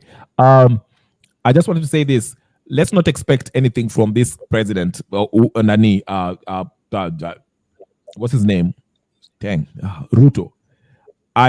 I made a video. Again, if you go to my channel, Kenya Revolutionary, I'm promoting myself at the same time. Anyway, I made a video about the GMOs when Bill Gates came to Kenya a few years ago when he became president.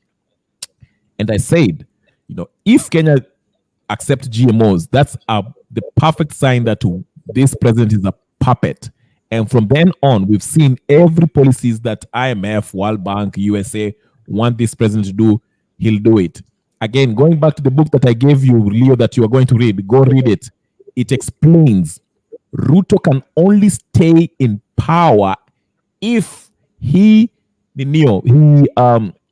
actualize the policies, but that are actually written to him by the IMF and World Bank. That's why you see somebody said Meg Whitman is probably the president of Kenya. It is true. This is a puppet. So to expect Ruto to make a change, that will not happen. We have to bring our own person. Just look at Burkina Faso. The guy has survived. This is the 10th coup d'etat attempt on his life to kill him, because he kicked out the Americans, he kicked out the French, he kicked out the foreigners, and he's doing something for his people. So it will be very tough. We have to remove all these irredeemably corrupt politicians to implement something that is best for us, because Kenyans, we are still being ruled by the British and the Americans. I'll stop it there. All right, let me welcome Mburu Karibu Sana. I don't know if you did manage to attend the president's meeting at Atlanta. Maybe if you attended, you can be able to tell Kenyans what transpired, or maybe what it was all about. And apart from that, as you say hello, you can also tell us your expectations. The president is having a 4-day state visit in the United States of America. And the Kenyans are having so much expectations. So you can tell us, what are some of your expectations? What are some of the things that you feel are going to happen during and after this 4-day state visit? Thank you so much, Mr. Leo.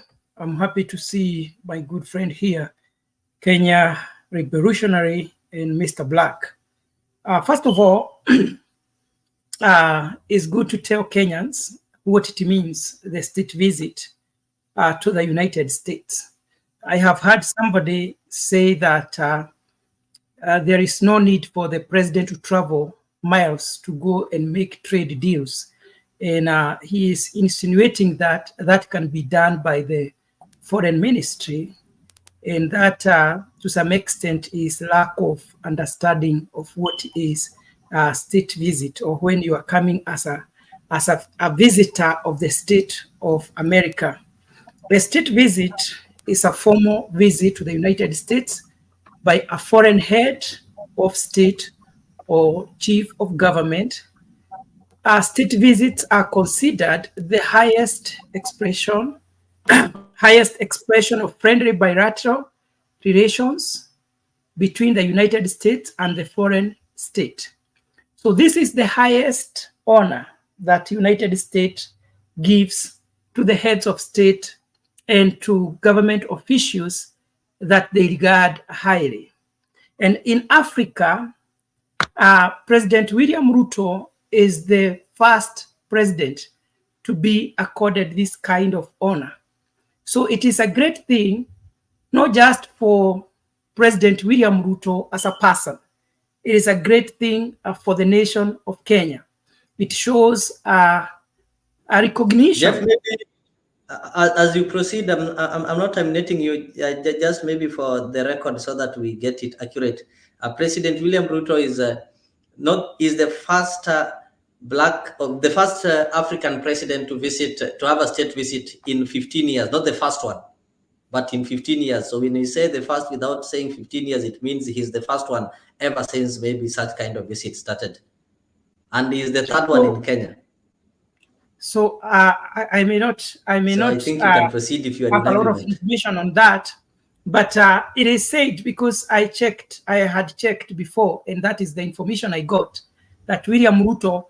That it doesn't mean that presidents have not been visiting America, but when you come as the guest of the state, we have to distinguish when people are coming for official duties and when they are coming as state visitors. There is a distinction which I'll be trying to make very clear. It is different. It is totally different. So this is what I was saying. This recognition is important. Politics aside, if we are patriotic, we should sometimes put politics aside and we see things in the right perspective. We see our nation, and we also see that this is an honor, not just to President William Ruto, because if President William Ruto wasn't the president of Kenya, he was not going to be awarded this honor. So it is Kenya which has been recognized that it is taking a lead, not just in Kenya, but also in Africa.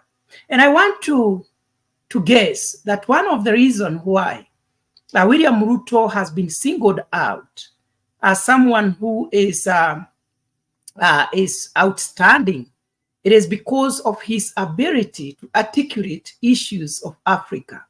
For instance, he was in a position to articulate very well on what is wrong with IMF.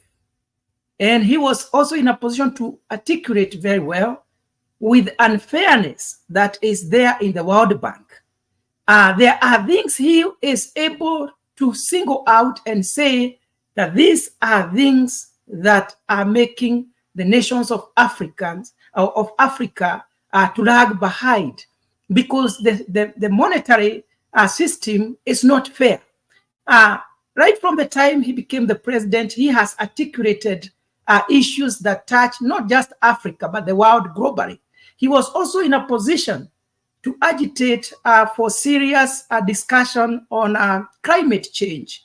And he has been recognized as someone who has the ability to articulate issues and also to lead people in the right direction, not just in Kenya, but the whole of Africa and beyond. And that is one of the reasons why I think they recognize him as someone who deserves this kind of treatment. So I have heard there are a lot of speculations and a lot of noise about the cost of the visit, which is expected. Kenyans, we are always in the mood of politics, which is also a good thing and also a bad thing. And sometimes we also portray a level of ignorance, as if we also don't understand what are the privileges of a president. When the president is traveling, apart from maybe this visit, we will get the details to know how the funding was going about. He enjoys the privilege of travel to any place that he is invited. And the people or the government is supposed to pay for it with no question about it. That is a privilege of the head of state. So we are not expecting our president to go in the economic class to show that he is humble and he cares about his people. Not just in Kenya. Presidents all over the world, they travel for bilateral relations, for economic reasons and other things they go to discuss, and they enjoy those privileges. Why not our president? Why do we make a lot of noise about our president? Sometimes I know it is to achieve political aids, but also let us know how things are done. This is a great honor to the nation of Kenya, not just for America, or it's not just important for Kenya and America, but the perception out there about our country. It is a good thing. It will boost our outlook, tourism, and also the business relation between the two countries, and yeah, such kind of things. Yeah.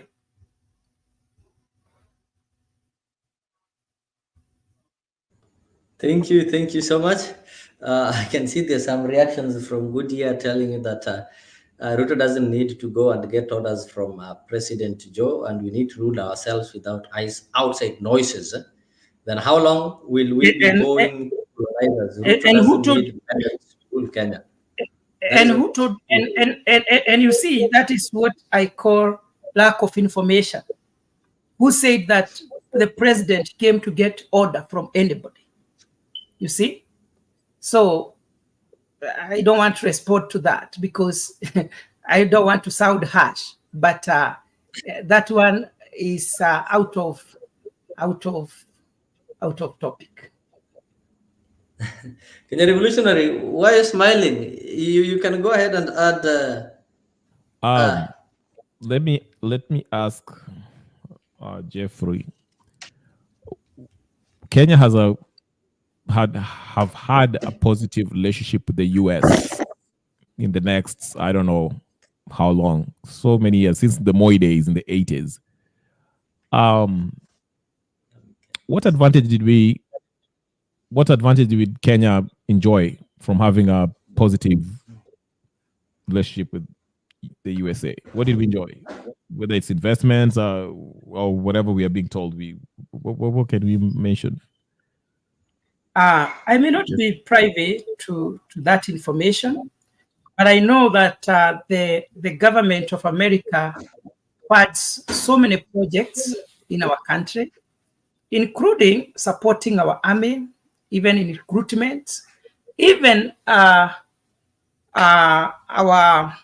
judiciary, and so many other sectors like funding the war on HIV, and so many projects that are supported by the government of America. And not only that, we have so many Kenyans working in this nation of America. If we had a hostile kind of relationship, we won't be welcomed, or we won't feel comfortable working here the way we do. We are so many here, and we are treated like citizens, like anybody else. We work like them. We do the same kinds of jobs. So having a good relation is a beautiful thing. And America is a strong nation. So if you can do your research, you will see that billions of dollars come from America to Kenya, which is a good thing. That's what I would say without going into details, because I refrain from talking what I haven't researched on. So what's wrong with taking the Burkina Faso route? Because they were offered money by IMF and World Bank, and they said, no, we can fund our own projects. We don't want any debts coming from IMF. We can have enough money from our own citizen. The taxes that we collect is enough to fund our projects. You see, what's wrong with that kind of thing? Yeah. Yeah, one thing, Burkina Faso has what we call the mineral resources, and they are there in plenty. And what was happening, there was no balanced kind of business between Burkina Faso and the nation of France. What was happening, France was taking minerals from Burkina Faso without giving the people of that country the value for their minerals. And that caused the hit between them. It is not about IMF or World Bank. If anything, even the nation of America has loans from IMF, from World Bank. So the scenario in Burkina Faso and Kenya is totally different. We rely largely on agriculture, who are our customers. America is one of them. In fact, America now has become one of the largest business partner in the world. So we don't enjoy the privileges of having a lot of minerals like Burkina Faso. The other thing, you see, there was a kind of a colonialism which was happening there, because the money of Burkina Faso has always been saved in the bank in France. So even as we are talking, they are not able to access their funds. So there was no balanced relation between the two nations. So that is why they went that route of the coup d'etat. It succeeded because France was oppressive to Burkina Faso. America is not oppressive in any way to Kenya. If anything, most of the funds that come, they are not in form of loans. Our largest debtors are Chinese, not Americans.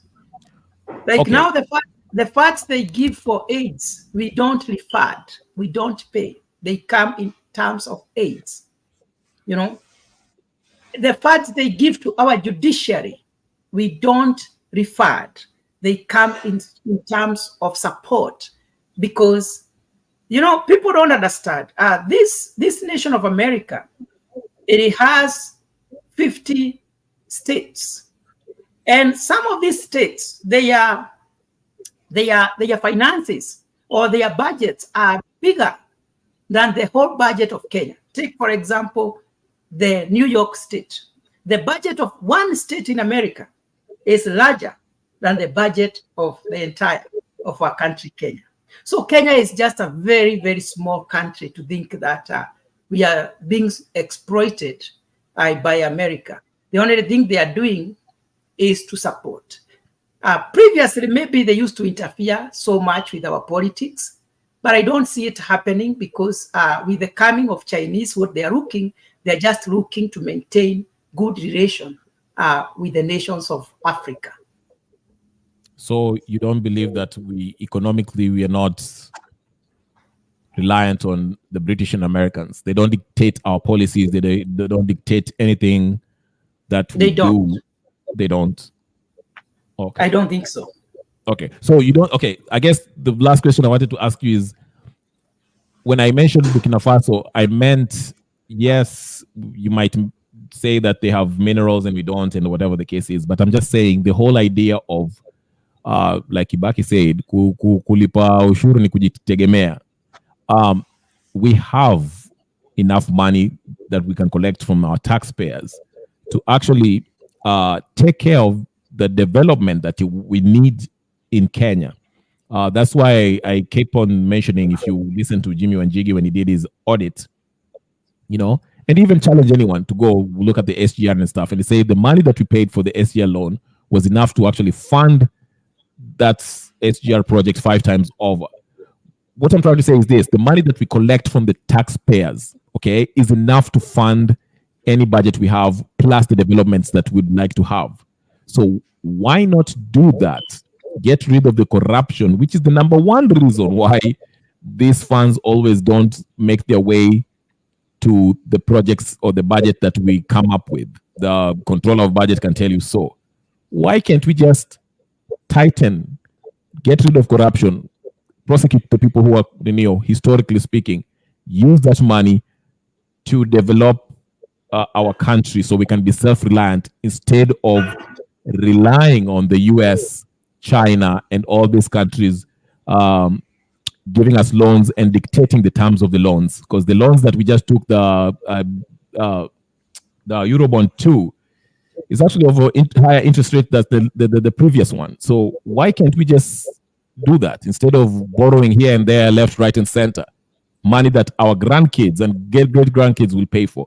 That's what I'm asking, Nani Mboru. And I hear you. This is what I want to say. One, I totally agree with you that we ought to fight and to hate corruption, because corruption is the monster which is destroying our country to a larger extent. But even minus corruption, I want to state here that there is no any nation in the world, as much as people can be hardworking, as much as they can have minerals, there is no any nation in the world without loans. However, and this is what President Ruto has been saying, that the nations of Africa have been oppressed by bad laws, monetary laws and procedures, or the terms of borrowing, because we have been borrowing at an interest rate which is very higher than other developed countries, because they classify our nations as nations that are risky to lend money to.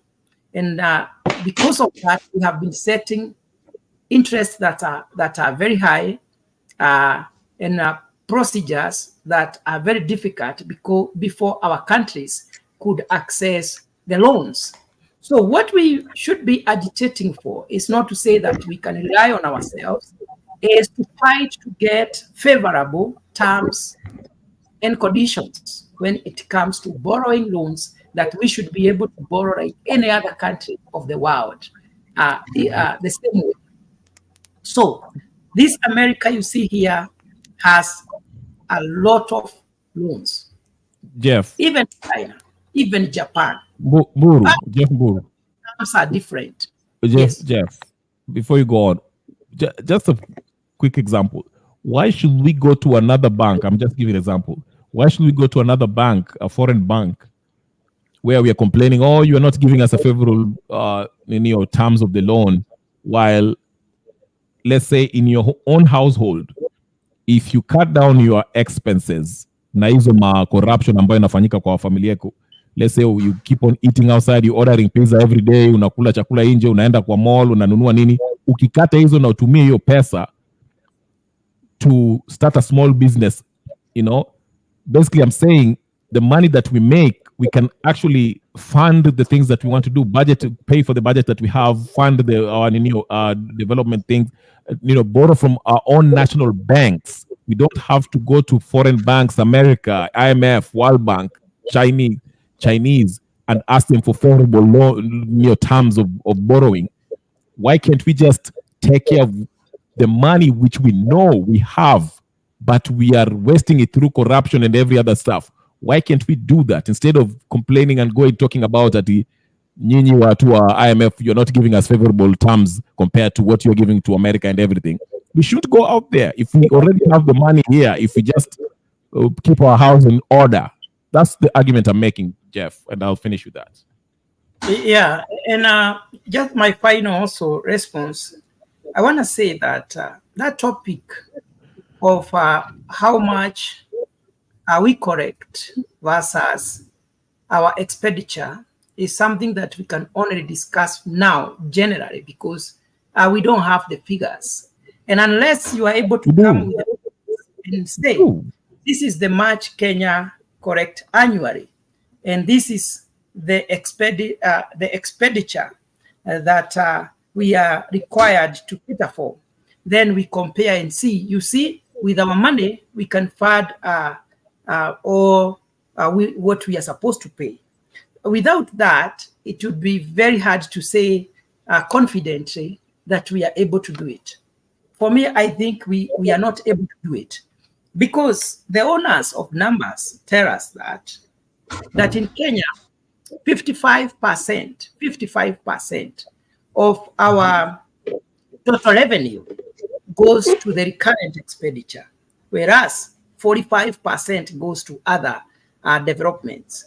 So just by that, it tells you that there are things that are not right, that we don't even have money for our own recurrent expenditure.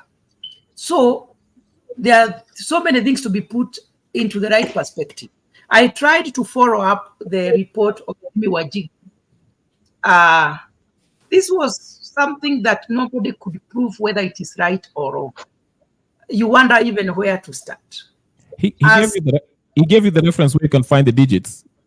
He told you Central Bank of Kenya, the Treasury. You can get that information. It's available. You see, when someone tells you that he has done an audit from independence until now, and he has found that Kenya has no debt, my friend, that is just crazy.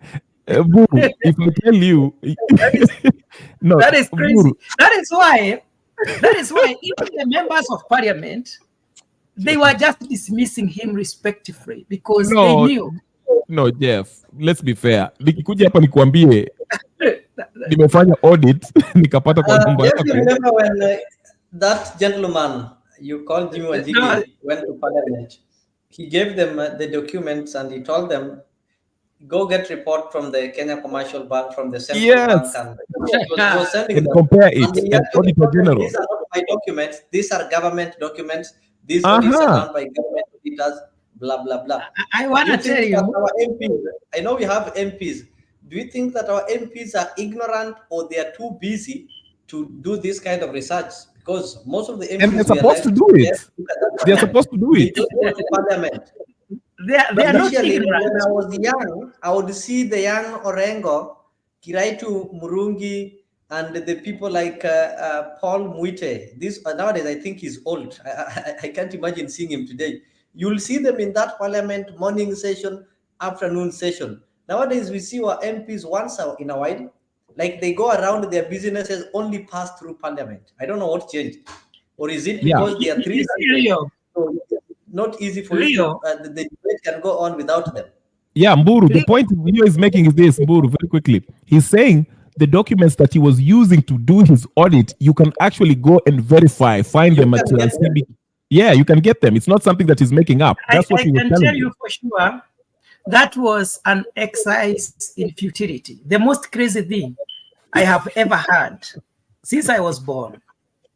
That someone is saying, I have done an audit since the nation of Kenya got independence until now, and this is where we are. Remember, every institution has limitations. There is the extent to which even parliament cannot go. So you cannot tell me that our parliament has the ability to start now, stop everything, to start investigating the piles of documents that we are. They're supposed to. They are 2 years behind. They're supposed to. I'm telling you. That is part of their job. I'm telling you, that is an exercise in futility. No. And I said here, Wajigi did zero work. That is not to go about it. Jeff, they're supposed to. In fact, they're 2 years behind. They're supposed to be doing auditing. That is maybe another department, but not Parliament. I am guessing. I am guessing if you assuming, there is what we call empathy. Empathy is when you are in a position. Listen. Let me finish what I'm saying. It's when now stop talking as Kenya revolutionary. Now start talking as a member of Parliament. Somebody has come here with the documents since 1963, and he's telling you in this document, I have found that Kenya has no debt. Therefore, it is your work to verify whether what I'm saying is true. You, as Kenya revolutionary, where would you start? You now, where will you start as a member of Parliament? I will start from the start, because remember. Sorry, Black, you want to say something? Yes. Okay. I had to come. I'll be in the background. I have to do something. I listen a lot. Okay. And I wanted to just make it clear. I don't know if you can hear me, guys. We can hear you. Yes. My brother Mburu, nice to see you. It is worth noting that we do have a Parliamentary Accounts Committee. Do you know what their role is in Parliament? Their role is just to look at these things, at the audits. You understand? So we do have the Parliament to do this job. We have a committee specifically for that. So, my good brother, so you think the Parliament, our Parliament, the committee, the small financial committee that we have, it has the ability to scrutinize documents from 1963 to date? Now you see, each Parliament or each house that comes in, they have this Parliamentary Accounts Committee, and they do audits for each financial year. For each financial year. For each financial year. Now, for each financial, just a minute. For each financial year, a financial year goes through everything. So that said, there is a report that comes out of all this audits, isn't it? Now, simply what has to do is just go through the reports, right? And if there's something that is coming off, not adding up, then they can further scrutinize the actual financial year to find out or to establish the details of what may have happened. Because remember, they're working hand in hand with the Auditor General. So theirs is to go through the audit reports. And these parliamentarians, they're not just ordinary parliamentarians. These are parliamentarians with the right qualifications for this. They've had the experience in doing this. The likes of Kinambani, Kinaichungwa.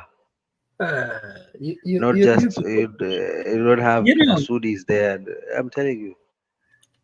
That's how it is. In accounts, my brother, you can't just table a report with the figures. Those figures are supported by supporting documents. Of course. The deliveries, the reports, the receipts. Now, it's not as simple as I have done audit for a company, just one section of the company. And I'm telling you, it is not easy as people think. Or as Jimmy Wajigi wanted Kenyans to think this is something that he has done conclusively. And now it's only that even the members of Parliament knew whatever he is saying is not possible for them. They don't have the capacity to do it. And remember, technology had not even advanced in all those years he's taking us back. So there is a lot of physical work to be done.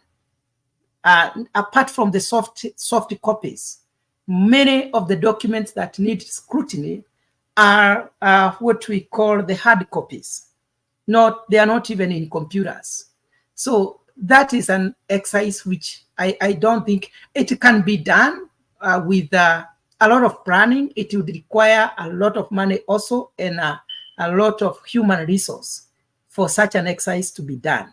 So I would really, even question the methodology that he applied to know all these things from 1963. I can tell you, even the members of parliament, the only thing they wanted to do is what we call PR, to show the country that we have listened to him. But beyond that, nothing much can be done. If he really wanted to, to help us, what he would have done is to take maybe the government of Kibaki. This is the much they borrowed, and this is how payments were made. Now the government of Uhuru Kenyatta, this is how much they borrowed versus how they paid. Not even going to 1963, and now show us how we don't have debts. And now how are we going to tell the people who have led to the nation, and they know very well that we owe them? And remember, we have policies, international policies, that you cannot abscond to pay debts. You cannot just wake up one day and say, oh, I have realized that we don't have debts, we are not going to pay. It's not as easy as people think. You know, it would mean Kenya being sidelined economically and receiving so many sanctions that Kenya cannot even do trade with other nations. So it is not as easy as people think. It is good that he tried, but I don't think that exercise actually is even something I would like to discuss, because I know it's not very, very easy. It's not very easy. You know, there's something that you need to understand. There's a difference between being difficult and impossible. These are two different things. Something may be difficult, something may be tasking, but it may not be impossible. So who would be willing to undertake such an exercise? Because each and every government. I don't think that argument of who will be willing or what is of importance. I mean, you see, I don't know which government would stop implementing its agenda and start now doing scrutiny from 1963. And remember, each and every government has time limit. It is 5 years and you go. You waste your time, it's up to you. Kenyans will judge you on performance. So in my language, we put it in a funny way. I don't know how to put it in English, but let me just say it would be an exercise in futility. And I also don't want to use how in Kikuyu we put it. There are some things we do that they won't see the light of day, or they won't have any impact to what we wanted to achieve. So before you begin to do what you are doing, ask yourself, what do I want to achieve? How will I help the country? Is it something that can be done? Because as a private citizen, the best thing he would have done, if for sure he knew that he had evidence that Kenya, we have overpaid and we don't have debt, he was not even supposed to go to parliament, because parliament has its duty. He was supposed to take his now evidence to the judiciary for determination through his lawyers, if he was confident with his findings. So to me, and I said it here, I don't see Jimmy Wajigi and his reports going anywhere. Now it is several months, almost 1 year. Do we even hear about that report? So it's not even something I would like to discuss.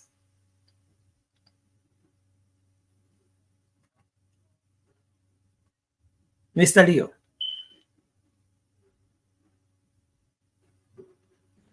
I've seen Mzalendo. I think we can give him an opportunity to say hello and give us his expectations on the presidential visit.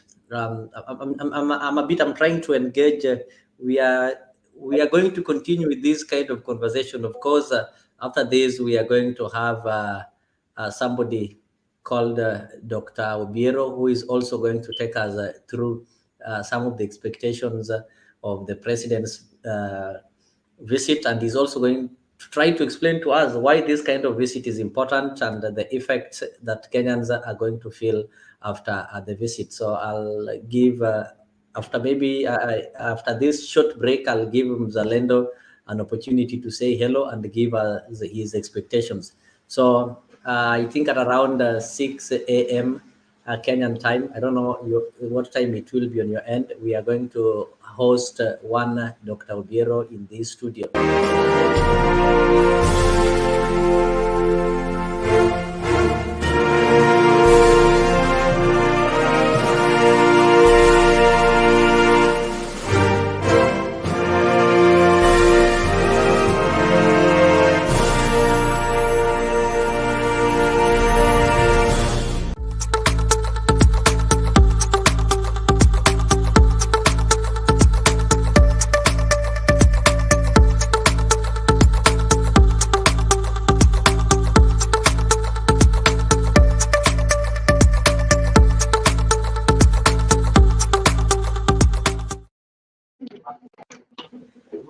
Right, thank you so much, ladies and gentlemen, and once again, welcome to this show. As I always tell you, this is an open political talk show that enables you to interact with Kenyan politics.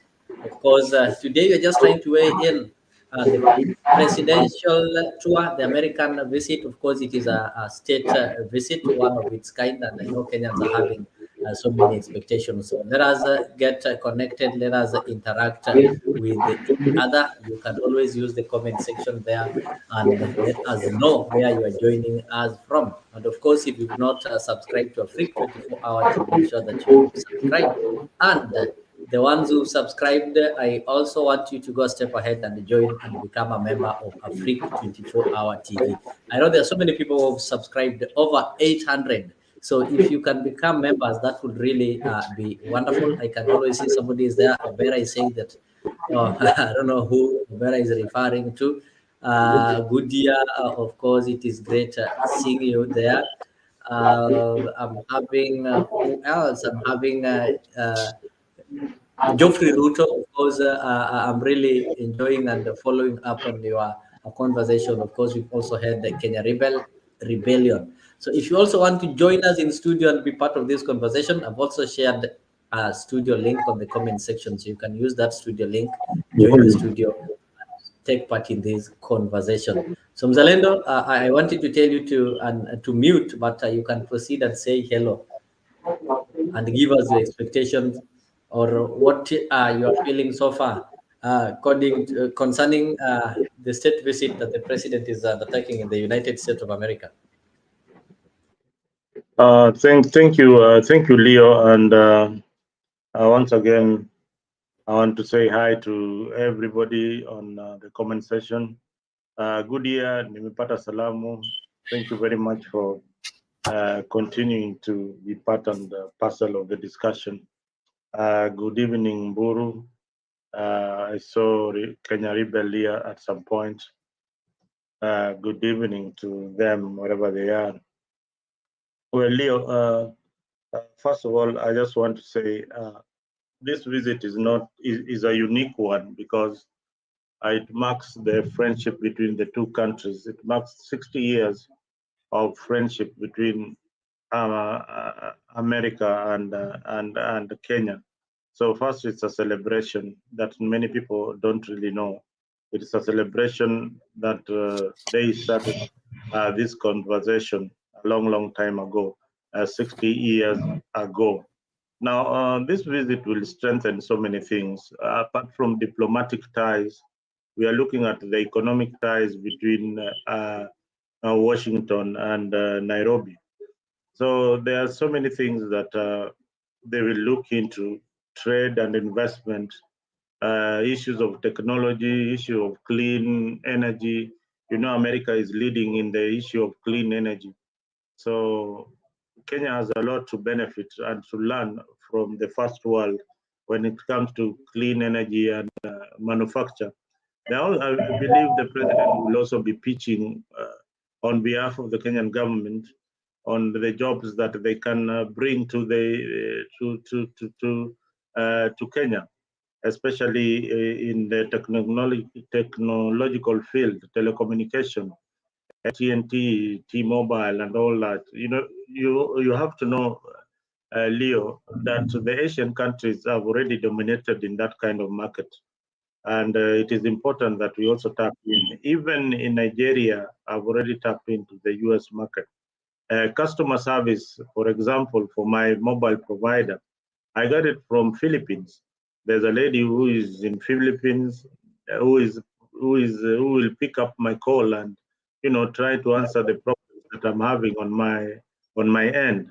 And this is an American company, so the same can be done in Kenya. And the reason why I'm saying we are advantaged is that we speak English properly, and people will understand what Kenyans are saying. So I encourage the president to talk to the companies, to the big companies that are here in the US. Remember, Leo and the panelists, that some of these companies are bigger than the Kenyan economy. So we here we come to beg, come and try and assist our economy grow. There is also the aspect of cultural exchange, educational collaboration. There are so many Kenyans here also who are immigrants, and there are many Americans who are married to Kenyans. Probably what they need to be talking about is fast-tracking the visa application for immigrants who are trying to come to the US. Now that we have that kind of collaboration, then that is something that will happen if they pen it down.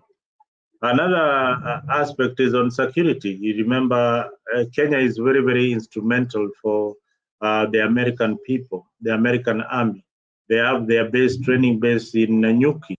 So it is strategic. It is very, very strategic. And the UN headquarters are indeed in Gigiri. So it is very, very strategic at this particular point. You don't downplay it.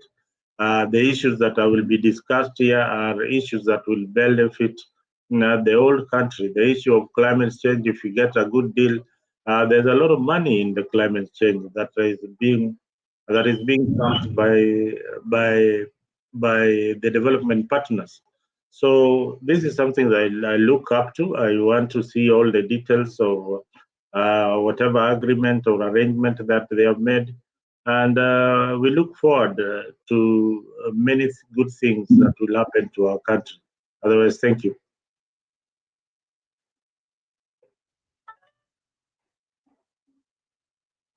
Thank you so much,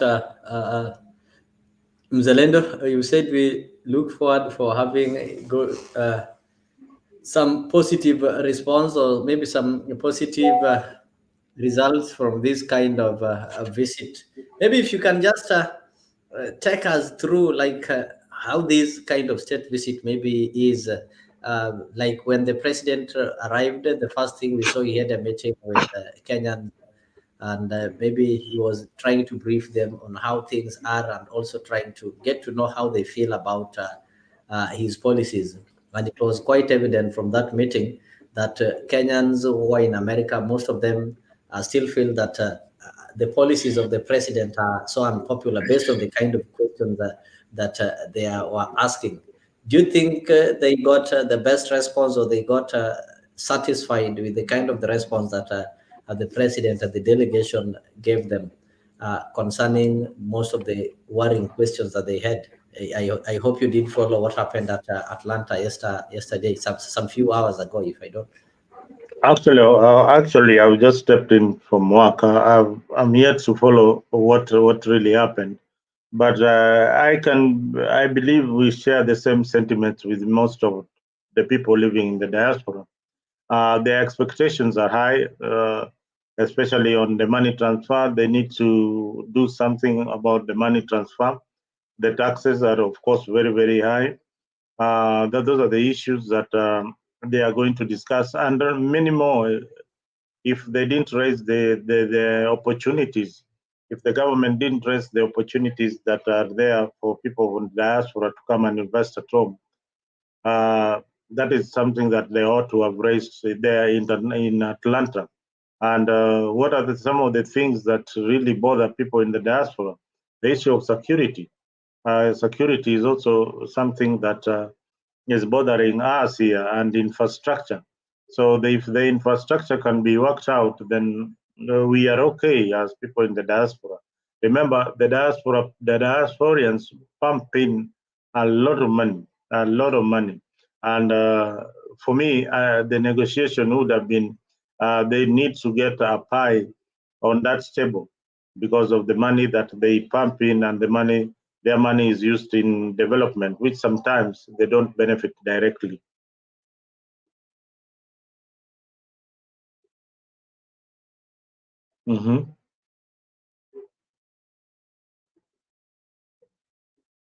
Leo, you're on mute.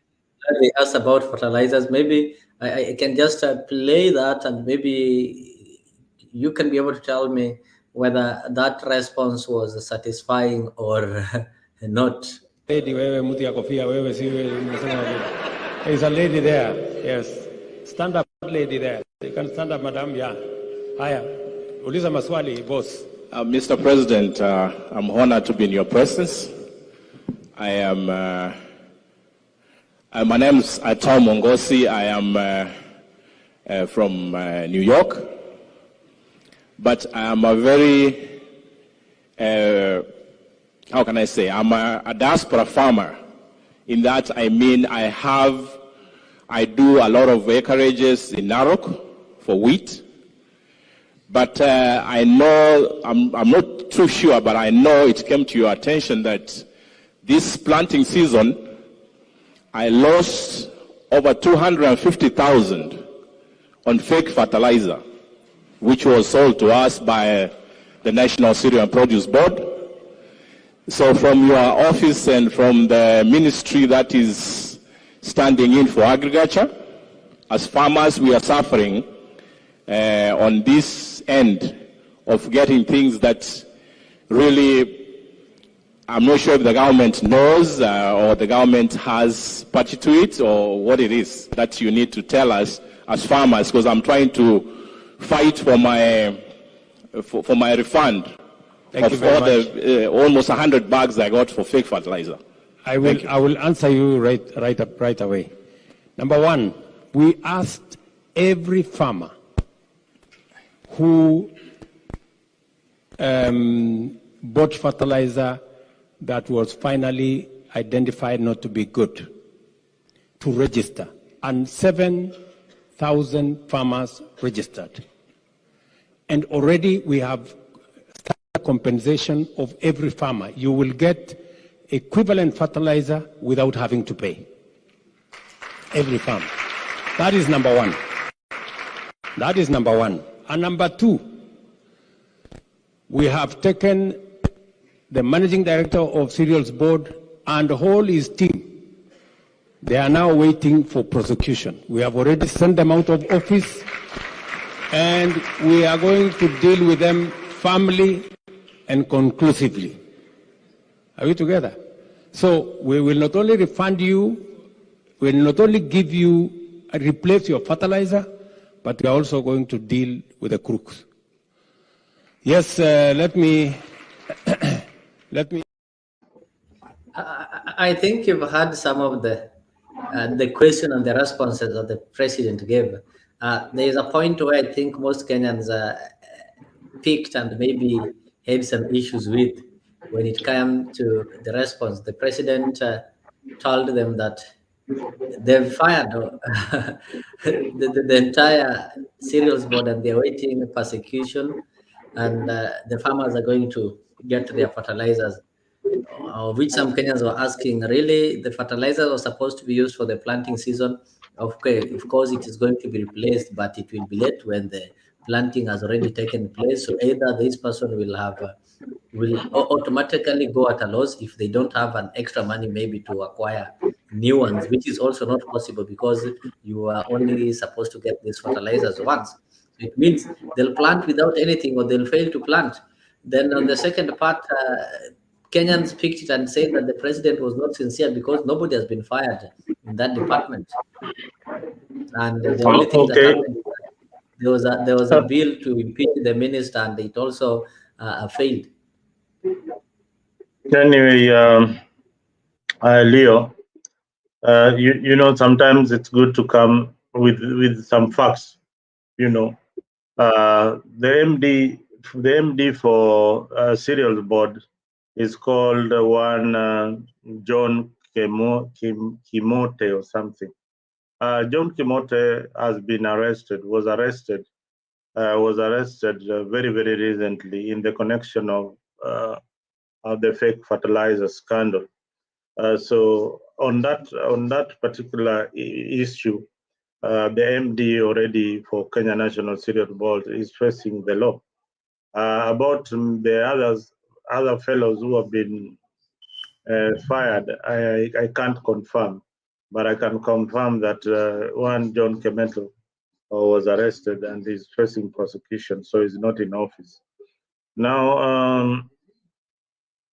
I think that is what the government ought to do, but I believe that the buck stopped with Linturi.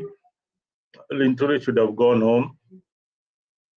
He should have gone home. I still think that he ought to go home, or he needs to be removed from office. So, or a reshuffle. If the president feels that he's a very important person to be part of his government, then he needs to take him to another department, but not in agriculture, where we are trying to get food security for the nation. I hope I answered your question.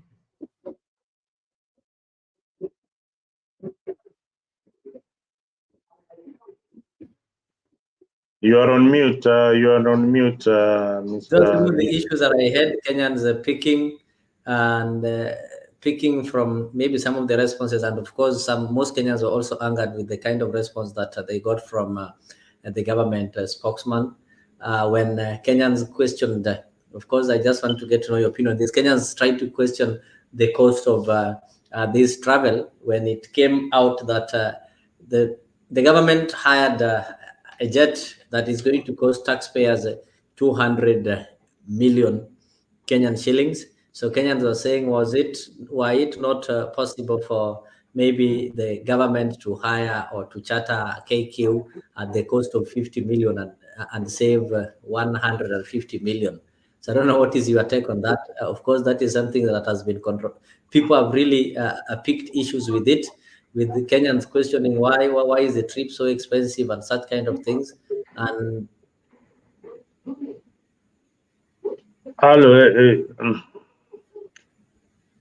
well, one, I don't know whether I don't know the procedure of hiring Kenya Airways to fly a passenger plane to fly the president of the Republic of Kenya.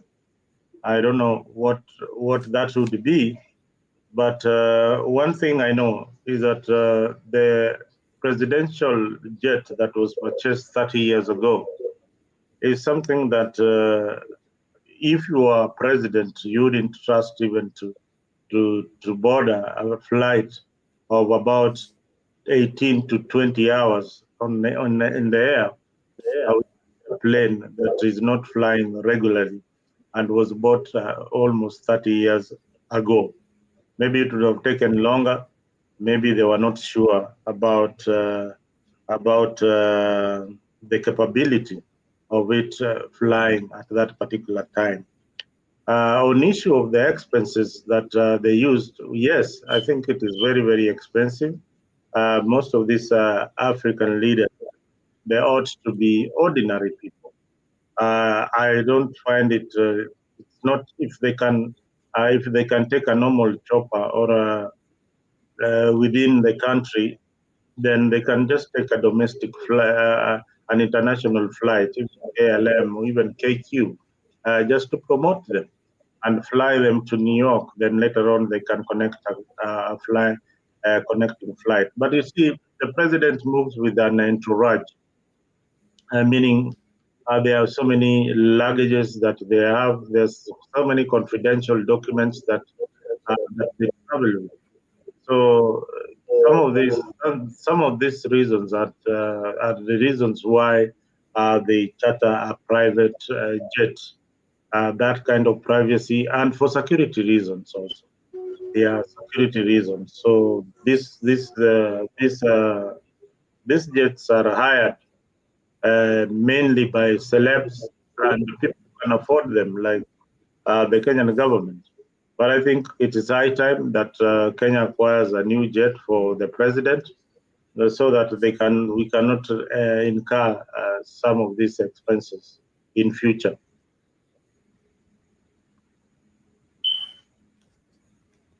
I think you've responded to that. That is what maybe most Kenyans were picking fight with. Geoffrey Ruto is saying that Kenya is seeking an extension of AGOA beyond 2025 to continue fostering economic growth and trade relationships. And Geoffrey Goodyear is saying that I think it was right for William Ruto to use the designated jet because of security reasons and time limits. So, Jeff, what do you say about this Kenya seeking to extension of AGOA beyond 2025 to continue fostering economic growth and trade relationship with the United States of America? I have no idea about that. Mm-hmm. I totally have no idea about. I think about that story. I think AGOA has got some meetings when these types of states do meet to discuss such kind of plans, and he doesn't need William Ruto to go and represent the entire African states so that they can be able to extend their goals. You see, AGOA, I think AGOA extends up to. Can you hear me? Yes. The AGOA, not so many people know about AGOA. And maybe Geoffrey Ruto knows more about AGOA. But I can assure you that AGOA deal, not so many Kenyans, it has not been marketed so well in the Republic of Kenya for people to be informed of what is happening in AGOA. People need to know what AGOA is. Yeah, even if you ask somebody what is the meaning of AGOA, AGOA is African Growth and Opportunity Act. That A stands for Act. So there are some countries that are eligible to trade with America, and most of the products from this country, if they are exporting from Kenya, are duty free. Some of them, most of them are from sub-Saharan Africa. So AGOA is something that is very, very instrumental, especially in the textile industry. Not everything that we manufacture at home or we produce at home falls under AGOA. America also has to protect its own domestic industry. You saw who is he? The president for Rwanda trying to tell William Ruto indirectly to talk to the Americans to accept Rwanda back because they were banned from the AGOA trade on certain issues. I don't know which ones they were, but this is something that can be very, very beneficial to us, and we need to take advantage. Especially our members of parliament need to sensitize the community on the benefits of AGOA to their constituents. And if you're coming from a county, these are the opportunities the counties need to tap on, the opportunities of trade, and look at the things that America is allowing duty free into the country, and you can sell them and make profit and get out. So this trade agreement in Kenya, it has not been fully fully emphasized, or it is just there on paper, and very few people are aware of the AGOA benefits.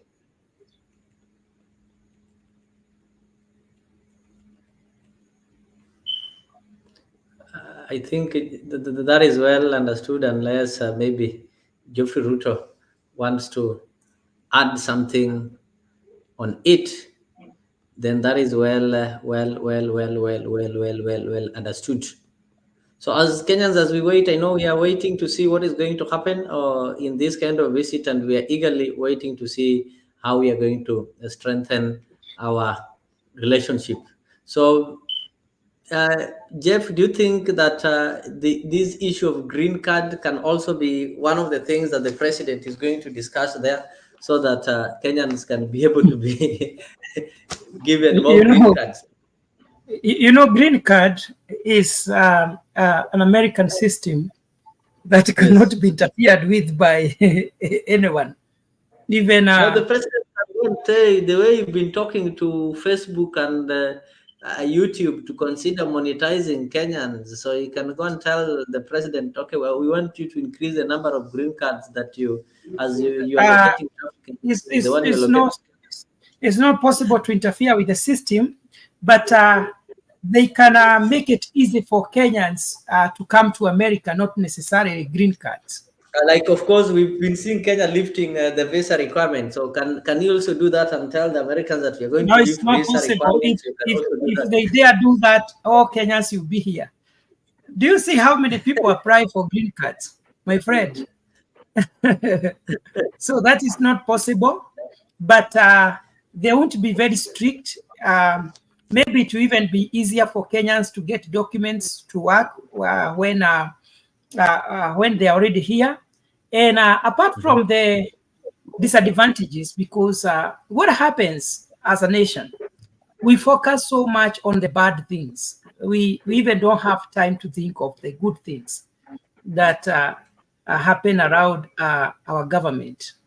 I just want to highlight some of the things that are likely to happen after this visit. And number one is strengthening of diplomatic relations.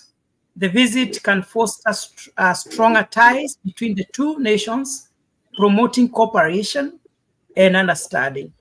Number two, economic agreements.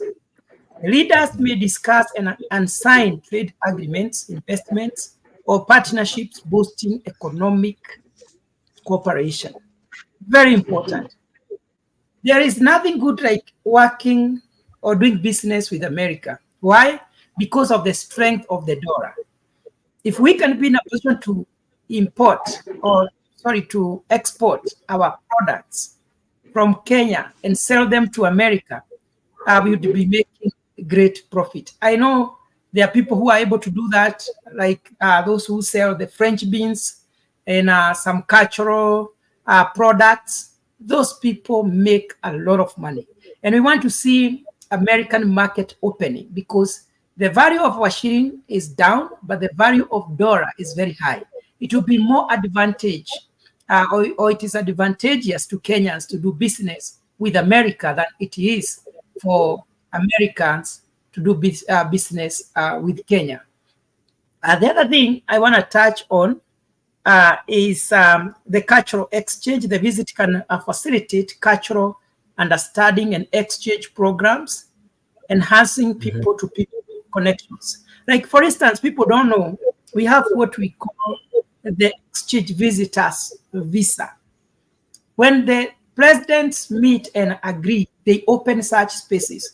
Myself, I come as a professional with an exchange visit visa.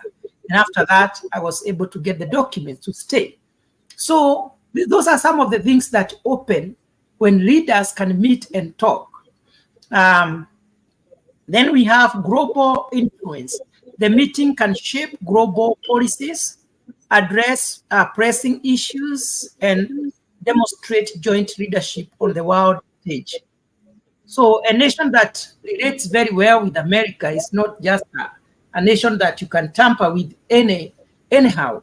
See what happened to Israel. You can imagine When Israel was being attacked, if America was not on the side of Israel, Israel would be a thing of the past. You saw the missiles, they were in thousands. You saw how they had planned to eliminate that nation. But America, because of the cooperation they have with Israel, they were able to work together and they defended Israel. And today we are talking of the president of Iran. It's a thing of the past. So it's a good thing that when the world know that Kenya and America work together, there is an extent to which they cannot go when it comes to threatening our existence or our security systems. Security and defense. The leaders may discuss and enforce defense cooperation, addressing shared security concerns. Already, we have benefited a lot when it comes to the cooperation, security cooperation. Don't think that without the support of America, equipment, resources, the war of terrorism between Kenya and the Al-Shabaab was going to be very easy. But America has been working closely with Kenya, providing technology, the drones, the satellite signals to tell us where the enemies are and such kind of things. And that is why it wasn't very hard for Kenya to win the war against the Al-Shabaab. So those are some of the things. Right now, as we are talking also, I think yesterday, the Kenya police already, they also entered Haiti. You know, I don't know what will happen with the court battles, but I was doing some research and I saw that they're already there. Those are some of the things that they are going to discuss with the President of America. And let me see, finally, they have highlighted some of the advantages. Finally, we can talk of symbolic significance. The visit can serve as a powerful symbol of friendship and cooperation, reinforcing the importance of international partnerships. So it's a good thing for Kenya, based on the fact that Kenya is a small country, very small economically. We are just like one state of America. The fact that these people, they are taking time to recognize who we are, it means we are some stage, which is very, very important. Thank you.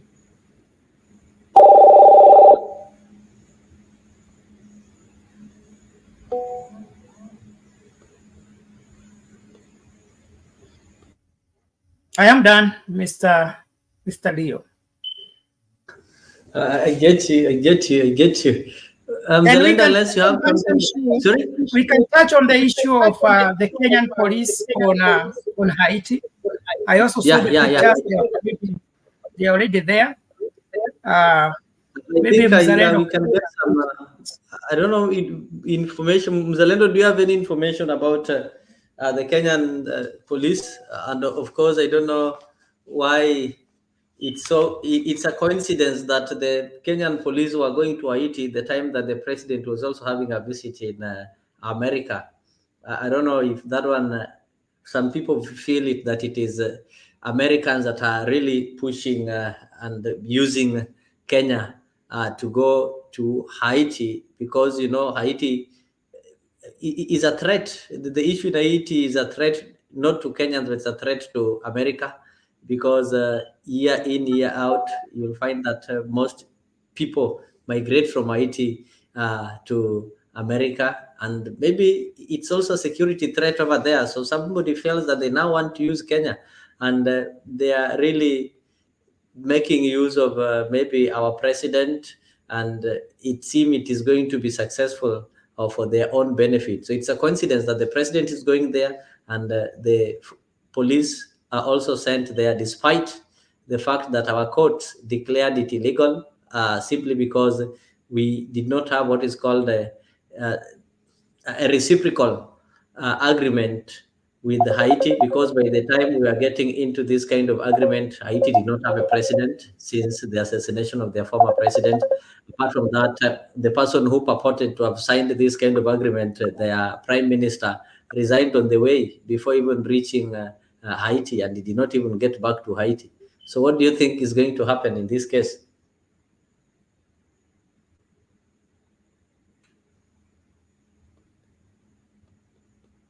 We can't hear you. Sorry, Leo. If I got your question, maybe I just want to say that Kenya is leading a delegation of other countries who are going to Haiti to try and restore law and order. It is not a coincidence that the president is in the country at the same time the soldiers are going to Haiti. That is significant because, for one, the U.S. government has acknowledged Kenyans' willingness to participate in more advanced diplomatic ties, like sending troops to Haiti. This is something that will benefit the forces directly in terms of equipment, in terms of the modern technology that they are going to be backed up with. So to me, I feel it is beneficial. And one thing I know, the soldiers who will be serving in Haiti can easily get those we call green cards, or access to the country, to America, plus their families so easily. So this is going to be very, very beneficial, and especially if Kenya succeeds in the mission and leading the mission properly. So it will be very beneficial. It will also put our country at another level above other African countries. So for me, it is a plus. Let the police try and bring law and order in Haiti. One thing I say is that the 1,000 forces are not enough. The other soldiers from other countries who have joined the Kenya police to try and bring law and order in this particular country. But being a political year, also the US are looking at, Biden cannot send his troops to America. For one reason, they are going to elections in November.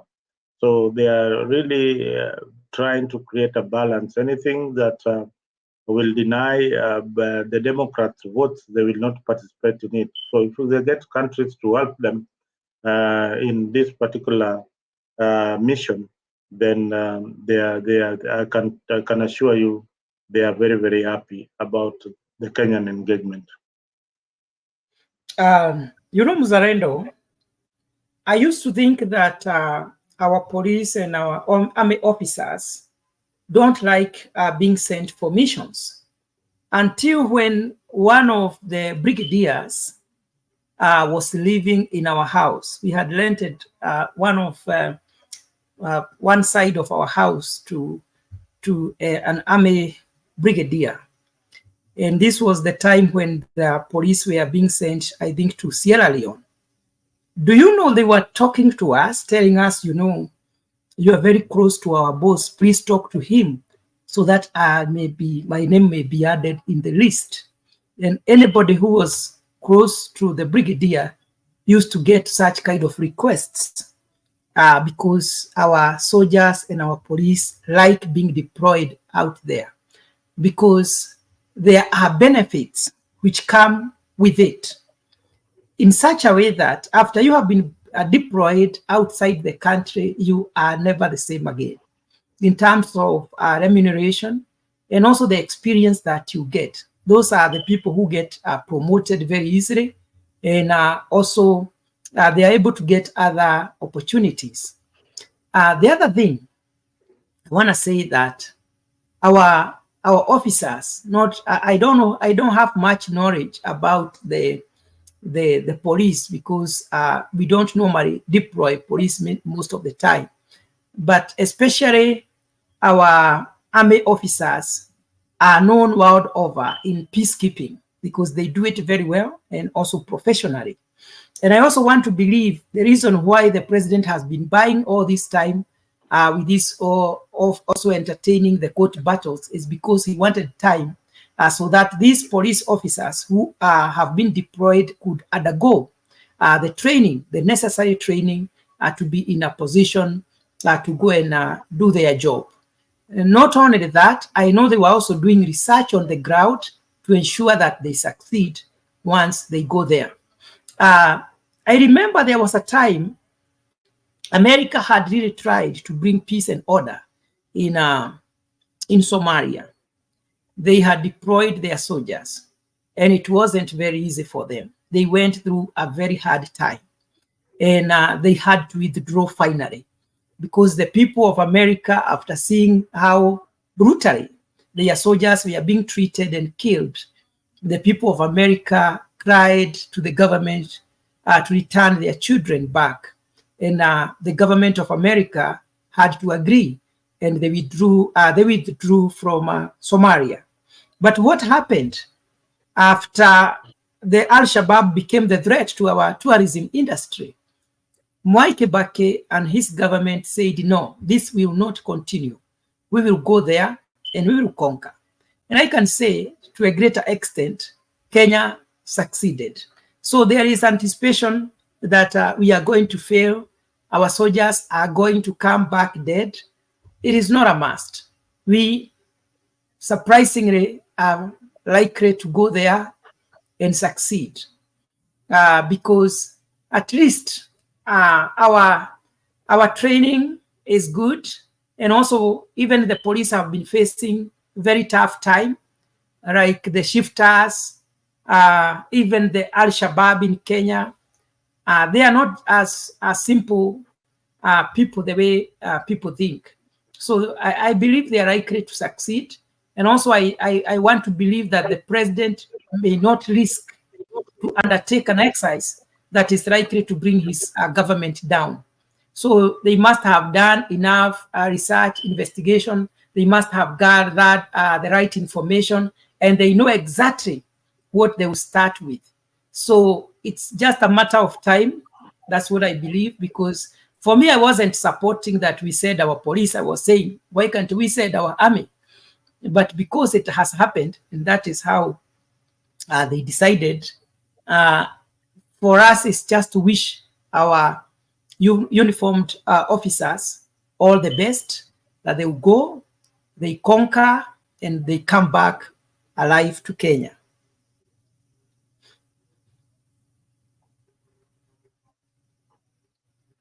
Rio. Thank you. I hope that is well heard. But there's this question that, of course, there are comments that Kenyan can't even look after their own yard, modern slavery. Obera is also wondering which kind of green card that Mzalendo is talking of to the police who are going there. There's this issue. Our court said that it is illegal. So, do we ignore the court? Because when we ignore the court, they'll say that is a selective application of law. We choose the laws to obey and the ones to ignore. Mzalendo, as a country, do we need to choose the laws to obey and the ones to ignore? Like we say, okay, You see, this one, there's some things that call, then some things which are natural or instincts that forget about the law, forget about anything. Leo, if your house is on fire and you're my neighbor, what am I supposed to do? And I have some water that can help you put off the house and save something, save your children from that house. What am I supposed to do as your neighbor?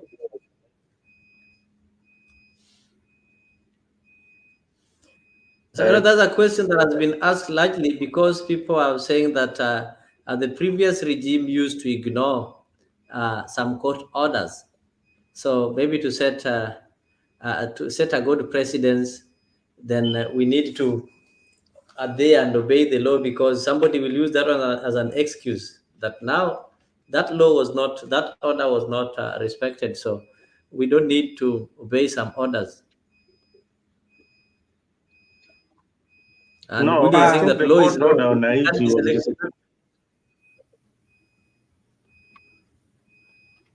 Mburu, you are saying Because something. the court order in Haiti, I think it has not been worked on, because I think the only place that the court faulted is when it comes to reciprocating the same, of which, according to the time that these things are happening, Haiti is not having a president. The prime minister also purported to come and sign these kind of agreements, resigned even before getting back with the agreement to the country. So people feel like this is not fair, despite the fact that we want to restore peace and all those kind of things. And maybe the American politics behind it.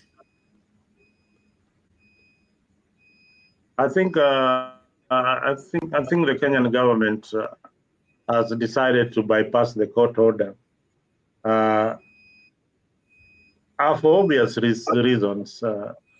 Maybe some diplomatic ties between America and Kenya might be affected by when they try to implement this order. The extension was until when? Until November. So I don't know. There's a way they will go around it, but I believe for a good government, it needs to respect the law. Because there were some amendments that were supposed to be done in Parliament for the president to be able to deploy the troops to Haiti. But having said that,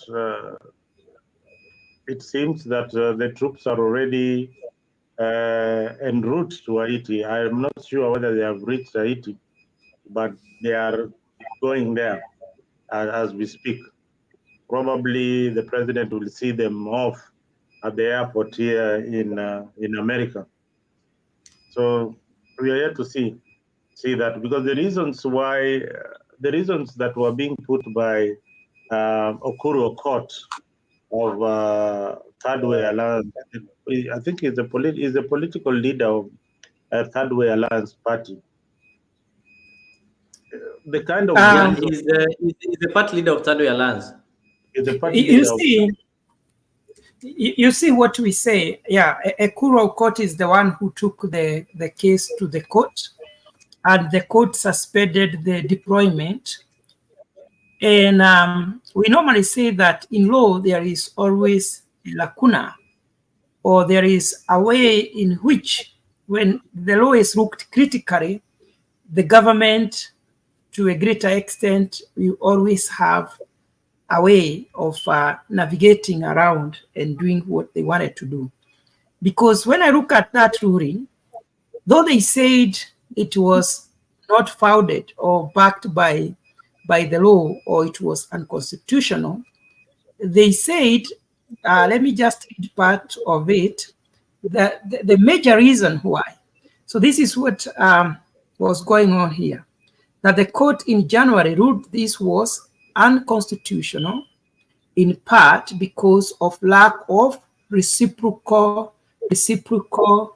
agreements on such deployment between the two countries. Let us just pick the word reciprocal. That is to mean, what are we getting in exchange to sending our troops to Haiti? What if, within this time, the Kenyan government has been in a position to acquire the agreement between Haiti and Kenya, that this is how Kenya is going to benefit from deploying our police to Haiti? So the government, I want to believe the government must have covered the area, the gray area that was identified as the court as the reason to why they were blocking the deployment to Haiti. However, because the court had said it is unconstitutional, this would be very bad if things go wrong. If, for instance, and I'm not anticipating that might happen, if it happens that we lose our police officers, what would happen? Now, people would, or people are likely to turn against the government and tell them you went against the Constitution by deploying our people, our police to Haiti against the law. So such kind of things, they are likely to affect the government to a larger extent.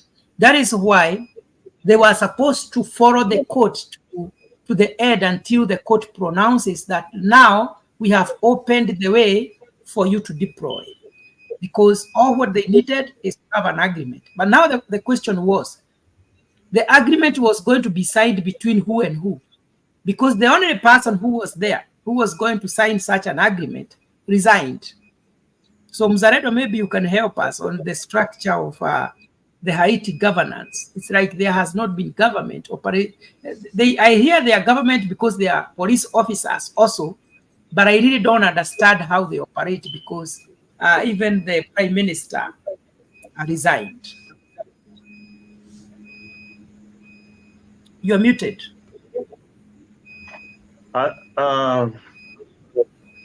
You see, just as I said, this is a humanitarian mission, and the government will go on with it, whether there is a court order or not.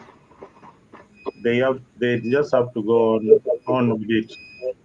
As they have appealed against the decision by the court, so they can't wait for the outcome. And yet, some people are dying in Haiti. Children need to go to school. There ought to be water provisions in some of these schools. So there has to be life going on in Haiti. And I know it will bring a lot of problems and a lot of controversy in Ruto's government, but maybe he knows how to deal with it. But just as I said, sometimes we need to respect the Constitution of the Republic of Kenya and what the people are saying.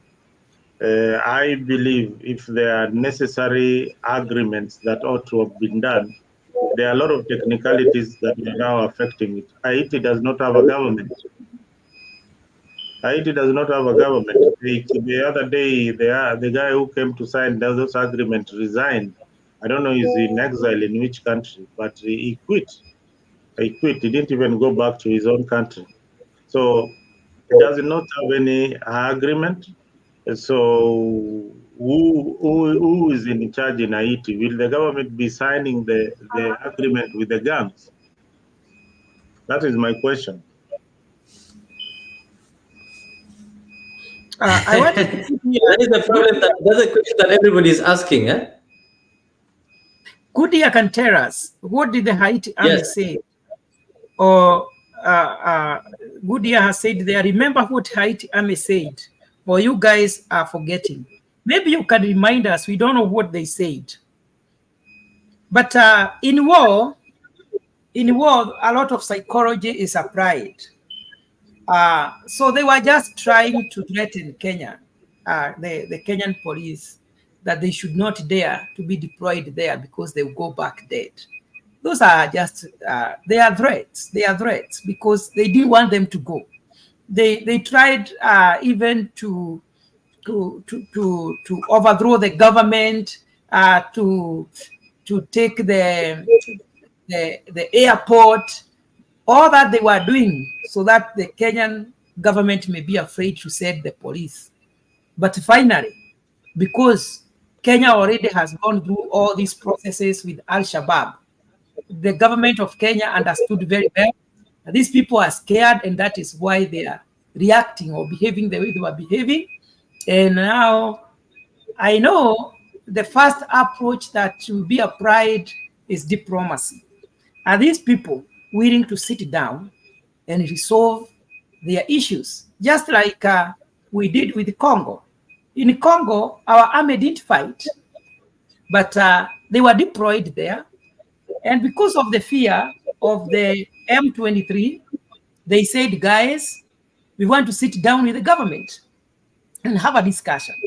So by these people seeing the Kenya police and the way they are armed to fight with them, they are likely to say, instead of losing our lives, let us sit down and iron our differences. So I want to believe that the use of power or force will only be applied as the last resort. And do you think that our police are going to make it there to bring peace?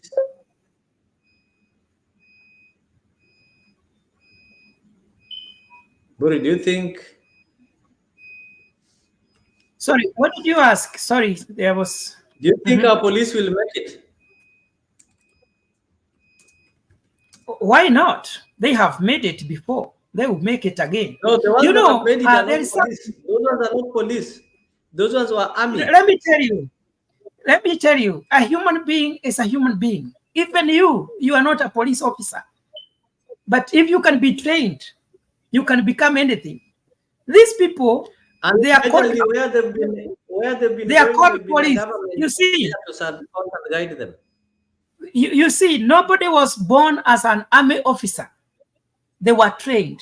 Nobody was born as a police officer. They were trained. Now that they are going to be deployed, and they have had enough time for preparation and training, they have now been trained, and they have also been taught on the challenges they are likely to face and how to counter the challenges. So a human being just needs to go through training to tackle any kind of a challenge. So it doesn't matter whether police or even in our police force, we have police service, we have some units that are more vigorous than even the army. Maybe they have sent the terrorism unit, the anti-terrorism unit. You never know. Maybe they have even picked some people from the army and they have put them in the police. They have sent them there. You never know. Because at the end of the day, what we want is order in Haiti. So we don't know what is happening in the government. We even don't know who has been sent. We can only speculate that the guys who have been sent there, they are police officers. But we don't know the kind of training they have undergone through.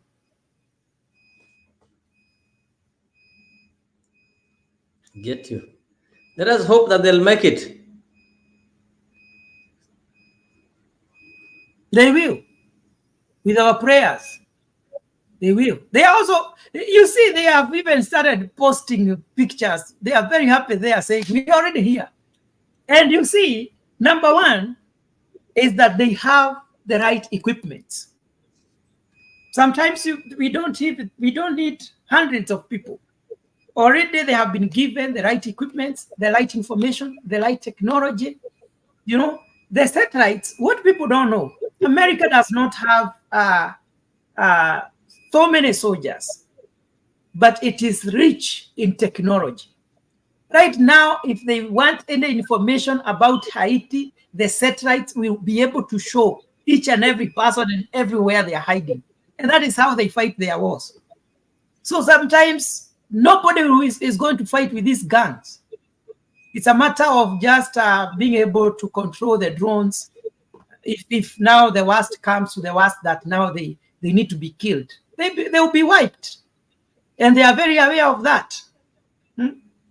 You see, just like the other day, I was thinking, this guy of Iran is so daring that he can try to attack Israel in the manner that he did. And I said, is he not afraid of what is going to happen? It didn't take much before he was eliminated. I believe he was eliminated. Alienda huko, GPS ya ndege ikapotezwa huko kwa milima. I mean, these guys. Huyu jamaa hiyo kifu ya huyu jamaa unafurahia sana. Huyu jamaa. No, he deserved. You know how it's going to make the world insecure? He deserved. Let me tell you, he deserved it. Without, after I saw the terror that he was going to unleash against Israel, for me, I had already said this guy deserved to die. He was so brutal. His plan was to eliminate Israel forever. But do you know Israel, there is a supreme leader. It doesn't matter. Forget about this guy who died. There is now called, there's a guy called there, Ayatollah, Ayatollah Khomeini. Ayatollah is the one who is ahead of even the president. Is the one whose word is final. That guy is that is who makes decisions, not this president. In fact, people are blaming that is the this guy who guy. makes decisions. Man, he was. If he is not careful, let me tell you right now, wherever he is, he knows he's the next. Have you ever heard of Ayatollah Khomeini? I have. That guy has And been you there know, forever. I think he should be in his 90s or 80s. You see, there was a time 6 states tried to attack Israel. And within one day, all of them had signed an agreement that we will never try to do that again. So I was expecting something after the attack of Iran to Israel. I was expecting something to happen. And this guy was a fool that after doing that to Israel, he could board a chopper and fly miles and miles on the air, knowing very well that the technology of Israel and America is able to monitor the world. Leo, when I'm here, I just need to know the area where you live and everything. Even with the Google, I am able to see your house. They use the same technology and more advanced technology to monitor the leaders. Think of somebody like Osama bin Laden. He thought that he is hiding so much, not knowing that these guys were able to monitor him everywhere. Saddam Hussein. So, I mean, you know, sometimes I say, you know, this world can be a very, very peaceful world if we love each other. And unfortunately, human beings are interesting. Right now, you are celebrating the death of. I'm not celebrating. He deserved it. You are celebrating the death of another human being. Another one is mourning, like in Iran. Probably they are mourning the death of their leader. And in Israel, they are celebrating. But funnily, this guy's death was celebrated even in Iran, meaning that the Iranians did not even like him in the first place. So this is something that you ought to know. You know, Mzalendo, somebody who can cause deaths of thousands and thousands of people. If Israel was not prepared for the eventuality that would happen to them, with the Iron Domes and the Razor, whatever, all those things that were able to capture the missiles and the bombs that they were finished. They would have been finished, the whole country. Those missiles were like raining, man. So I'm not celebrating, but I'm saying this guy was ruthless because he didn't care whether there are children in Israel. He didn't care whether there are women in Israel. Or what he wanted is, we don't want to hear that there is a country called Israel. And the same case happened. I know, yes, we are criticizing the retaliation of Israel. But you saw what Hamas did when they attacked Israel. They were killing people, everybody, anybody they came across. Some were coming from the air, others on the road, others on the bikes. I mean, what were they supposed to do so that these people may not repeat that again?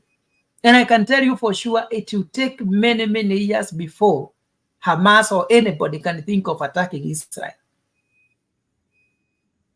And remember, this Israel is just a very small nation with a population of around 12 million people. And Israel, were it not for the deaths they have been going through across the globe, across the world, they would be the greatest population in the world. Remember what happened in Italy. They were killed in millions. Remember what happened in Germany. They were killed in millions. I don't know why everybody feels like killing them. I don't know. Everywhere they go. So it reaches the point whereby they say, okay, we didn't choose to belong to this tribe, but now we have to defend ourselves. Because sometimes they say, you guys, they tell the Palestinians, we can coexist. And in fact, Israel has been agitating, can we form one government? If somebody come into your house and push you out, then tell you want that person to tell you that we can coexist. The house belongs to you, really. Now, Rio, do you believe this world belongs to somebody, and somebody else is not supposed to exist? No, historically, there are places people started, like historically, forget about the biblical stories that we read. And I'm not talking of biblical. Now here, we are reasoning. We never had a country called Israel. That is a fact. Put aside God. Put aside God. Let us now go back to history. What was there? There was we never had a country called Israel. Israel was never there, but we had a country. We also never had a country called anything. There was a time when this world had nobody. You see? So anybody who exists deserves. Ask yourself, between Israel and Palestine came before Israel. Who told you? And the main reason why America is always supporting the Israel is because, the economy of America is being controlled by the Jews and the Israelites over there. You see what happened? Let me now take without America, we can't have a country called Israel. Actually, it is like a satellite country. Let me take you back now to the biblical time. During the time of Joseph and Joseph and Jacob, when that family of Jacob went to Egypt because of hunger, they left where they used to live.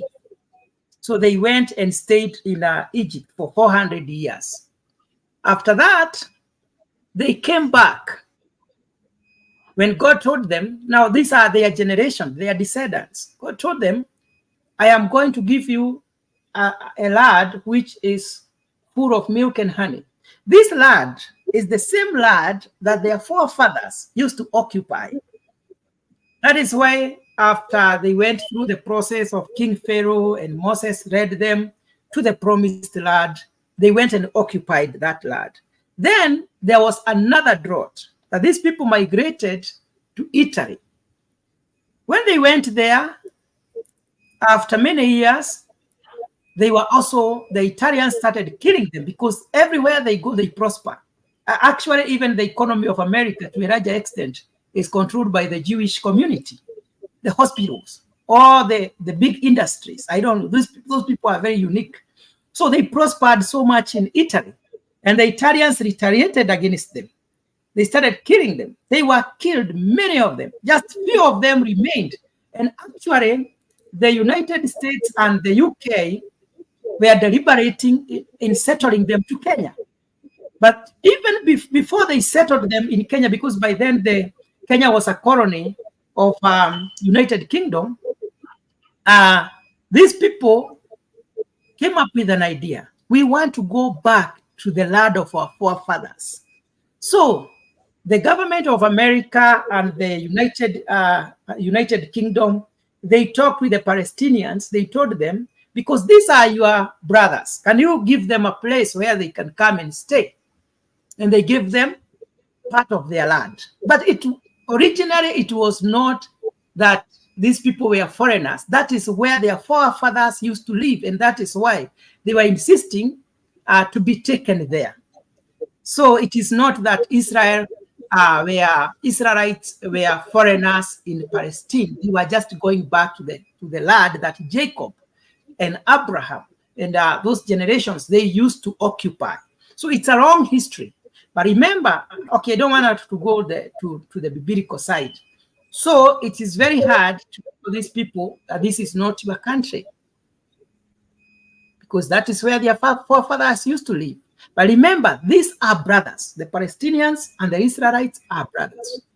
The Israelites are descendants of Jacob, of Isaac. And the Palestinians are the descendants of Ishmael. Both sons, one father, Abraham. And that is why Israel has been saying, we are brothers. Can we form one government and stop fighting? Jeff, you just said something that maybe I think it is still in history, something that happened. What you're saying of the resettlement of the Jews, it was something that happened recently in 1940s, 1947, before the treaty, 1948. And of course, 300 Jews were brought to Gilgil in 1947, and it said that by the time they were being shipped back, because they were found to be people who are tough-headed, and among of them they were feared criminals. So when they ordered them to be brought back, to be taken back in 1947, there were 260. I think some of them died, and some of them they said some of them dug a tunnel, I think, and escaped. I think, yeah, that's Who what were happened feared recently. criminals? Wait a minute. What did you say about the feared criminals? The Jews, the ones who were brought, who were settled in Kenya, they were detained. Actually, they're not settled, but they were detained in Kenya. They used to be detained in different countries. In 1947, there were 300. So when they were being taken back, about 40 did not get back. So there were people who are fighting for what is called a Jewish state. Remember, in 1947, we did not have a Jewish state, but we had a Palestinian state. So when they were fighting for that, most of them got detained in different countries until a deliberation was made that they be taken back. Some of them that were brought in Kenya, we were told, escaped through, they made a tunnel and they escaped and went to Uganda, and that is how they escaped before they were taken back to their Middle East. Anyway, So Leo, these are who were Leo, never there before. You are right, and to some extent, that you ought to know how the conflict began. Israelis were not just displaced from their motherland. It was a war between the Arab nation that displaced the Israeli from Palestine. So they were displaced from Palestine to other countries. That is why they found themselves, some in Germany, some in everywhere. They were scattered everywhere because of the war. Now, after some time, the UN, that is 1947, if that is what you're talking about, the UN declared Israel a state, to recognize Israel as a state. And they have been trying very, very hard for the Palestinians also to have another, to be part of Israel. Or they talk between Palestine and Israel, they come together and form one country. But these people, Mwarabu na Mjuu, hakuna saa zile watasikizana. These Arabs, they will never come into an agreement with the Israeli people, and the same to the Israelites. I wanted to ask Mburu if he has ever come across a Jew. Mburu, you live in America. Have you ever come across a Jew? Yes, I have. We had two of them in the church. Yeah, that is just in the church. But have you ever met a Jew in your place of work? Mnafanya naye kazi? No. Do you know why? I don't know. That's homework for you. These people, you can never find them. Au unawasikia ati these Jews wako wapi? They don't even live in the neighborhoods that they live. Ni tofauti. They are extremely rich. They are extremely rich, filthy rich. They are not kawaida. God has blessed them abundantly.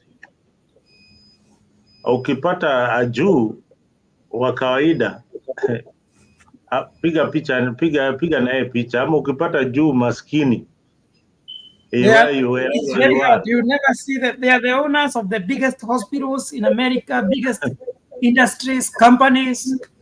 and they are also protected as threatened community in America. They are very much during the world wars. They're the ones who used to provide the countries with finances. The banks that zilikuwa zinatumiwa, they were owned by Jews. Today, the big banks, even here, are owned by those Jews.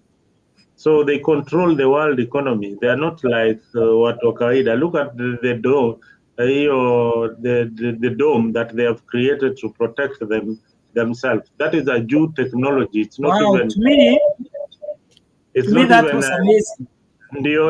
Yeah, you saw how it was working. Me, I was wondering. I was just imagining if those missiles were directed to Kenya, how many of them would we have captured?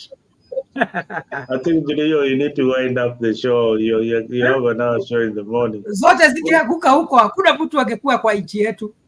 Boro, do you want to go on with the show? Because no. Actually, I'm going somewhere. Right. Yeah. We need to wind up. We're having one in the next like 4 hours or in the next 5 hours. You need to sleep. You need to get some sleep. On the president's visit. Mm-hmm. Yeah, we're having one on the president's visit, so maybe we can have our final words, if any. Then we wind up the show. Yeah. Me, I can. Let me talk to one Odero, who is saying Obiero. It's called Odero Obiero. The GSU that is being the police force. Sorry, the police force that is being deployed in Haiti. Those are paramilitary. They are trained just like the military officers, and they have been trained in Israel, and others have been trained in the US. So they are very much equipped. They are very combative. They are very, very combative. Remember, the people who finished the shifter war are the police, not even the army. They could finish the shifter war, but the GSU, who are a wing of the Kenya police, are the ones who finished those shifters who are attacking our country. So I wish them the best. Personally, I wish them the best. I want them to survive and come and tell the story. The amount that they are going to be paid in their stay in Haiti is good enough. Because the money is coming from the UN, so we have got nothing to worry about. So even if we had them back in our country, some of them, I mean, you never know about life. They would have been deployed somewhere else, and they would have probably died or even drowned. So let them do their duty. Polisi ni utumishi kwa wote. That is their slogan. So utumishi kwa wote inamaanisha utumishi kwa wote. Usiongeze kitu ingine hapo chini tena. Ni utumishi kwa wote. So wanaenda kutumikia nchi ya Haiti. Wacha wao vijana waende salama na Mungu awalinde. On the issue of the presidential visit, I hope the people in the diaspora will take advantage of the president's visit and ask the right questions. Ask the right questions that will benefit the Kenyan community here in the diaspora and back at home, how they can benefit. The president ought to know, now that he's here, he ought to know how the county governments work, why there is a need for him to slow down pumping more money in these counties if there are no checks and balances. They need to do a thorough audit of if the devolution is beneficial to the locals or to individuals. So this is something that the government ought to do. On the issue of a 2/3 agenda, they also need to look at what the American society is doing in the issue of 2/3 agenda. I believe women should be given an opportunity just like any other person, but they should fight for it so that we have good representation. In today's world, women are doing almost everything that the men are doing. So I don't believe that the 2/3 agenda should be something that should always be part of the Kenyan agenda. making the government so bloated. I hoped that somebody would have asked something on the NADCO report, something when they met the president, but I'll be in Washington, maybe having a lunch with the president in Swahili Village. So I'll be able to ask him about the NADCO report and why it is not useful for Kenyans. And again, there's so many things that you can learn from the government here and trim the size of his government. The size of his government needs to be trimmed so that we get good services. A lot of it is duplication. Otherwise, asanteni sana. Good year. Thank you very much. Good. Nzalendo, all the questions which were asked were the right ones. Thank you, good year, for reminding me. I've not seen the clip, but we'll have another session for him. He was in Atlanta. I'm sure he will be coming to the capital. Asante. Guru, do you have to add? Do you have something to add? Yeah, I just want to stipulate some few points. Number one is on patriotism. I want to talk to my countrymen and women on this very important point of patriotism.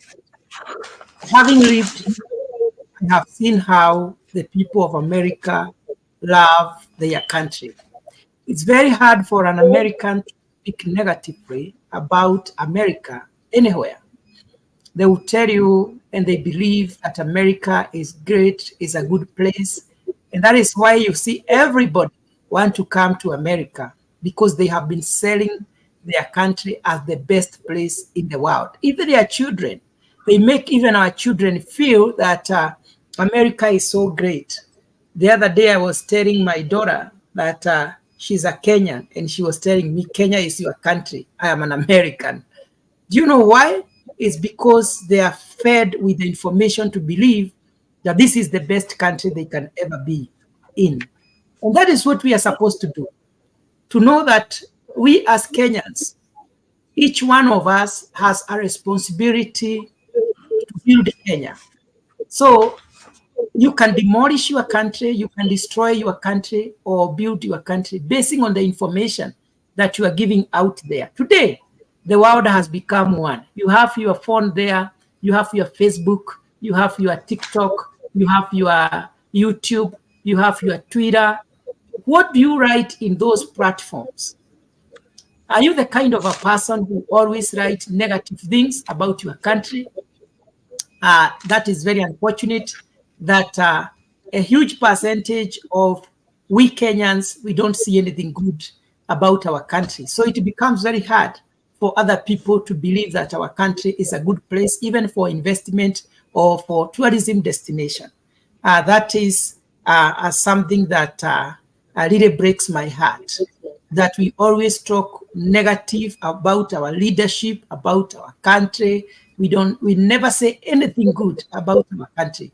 We can talk such when we are talking amongst ourselves, but the information we put out there determines the perception of other people towards our country. Let us continue adding tribalism and believe and know that we are brothers and we are sisters. And there is a reason why God put us in one country called Kenya.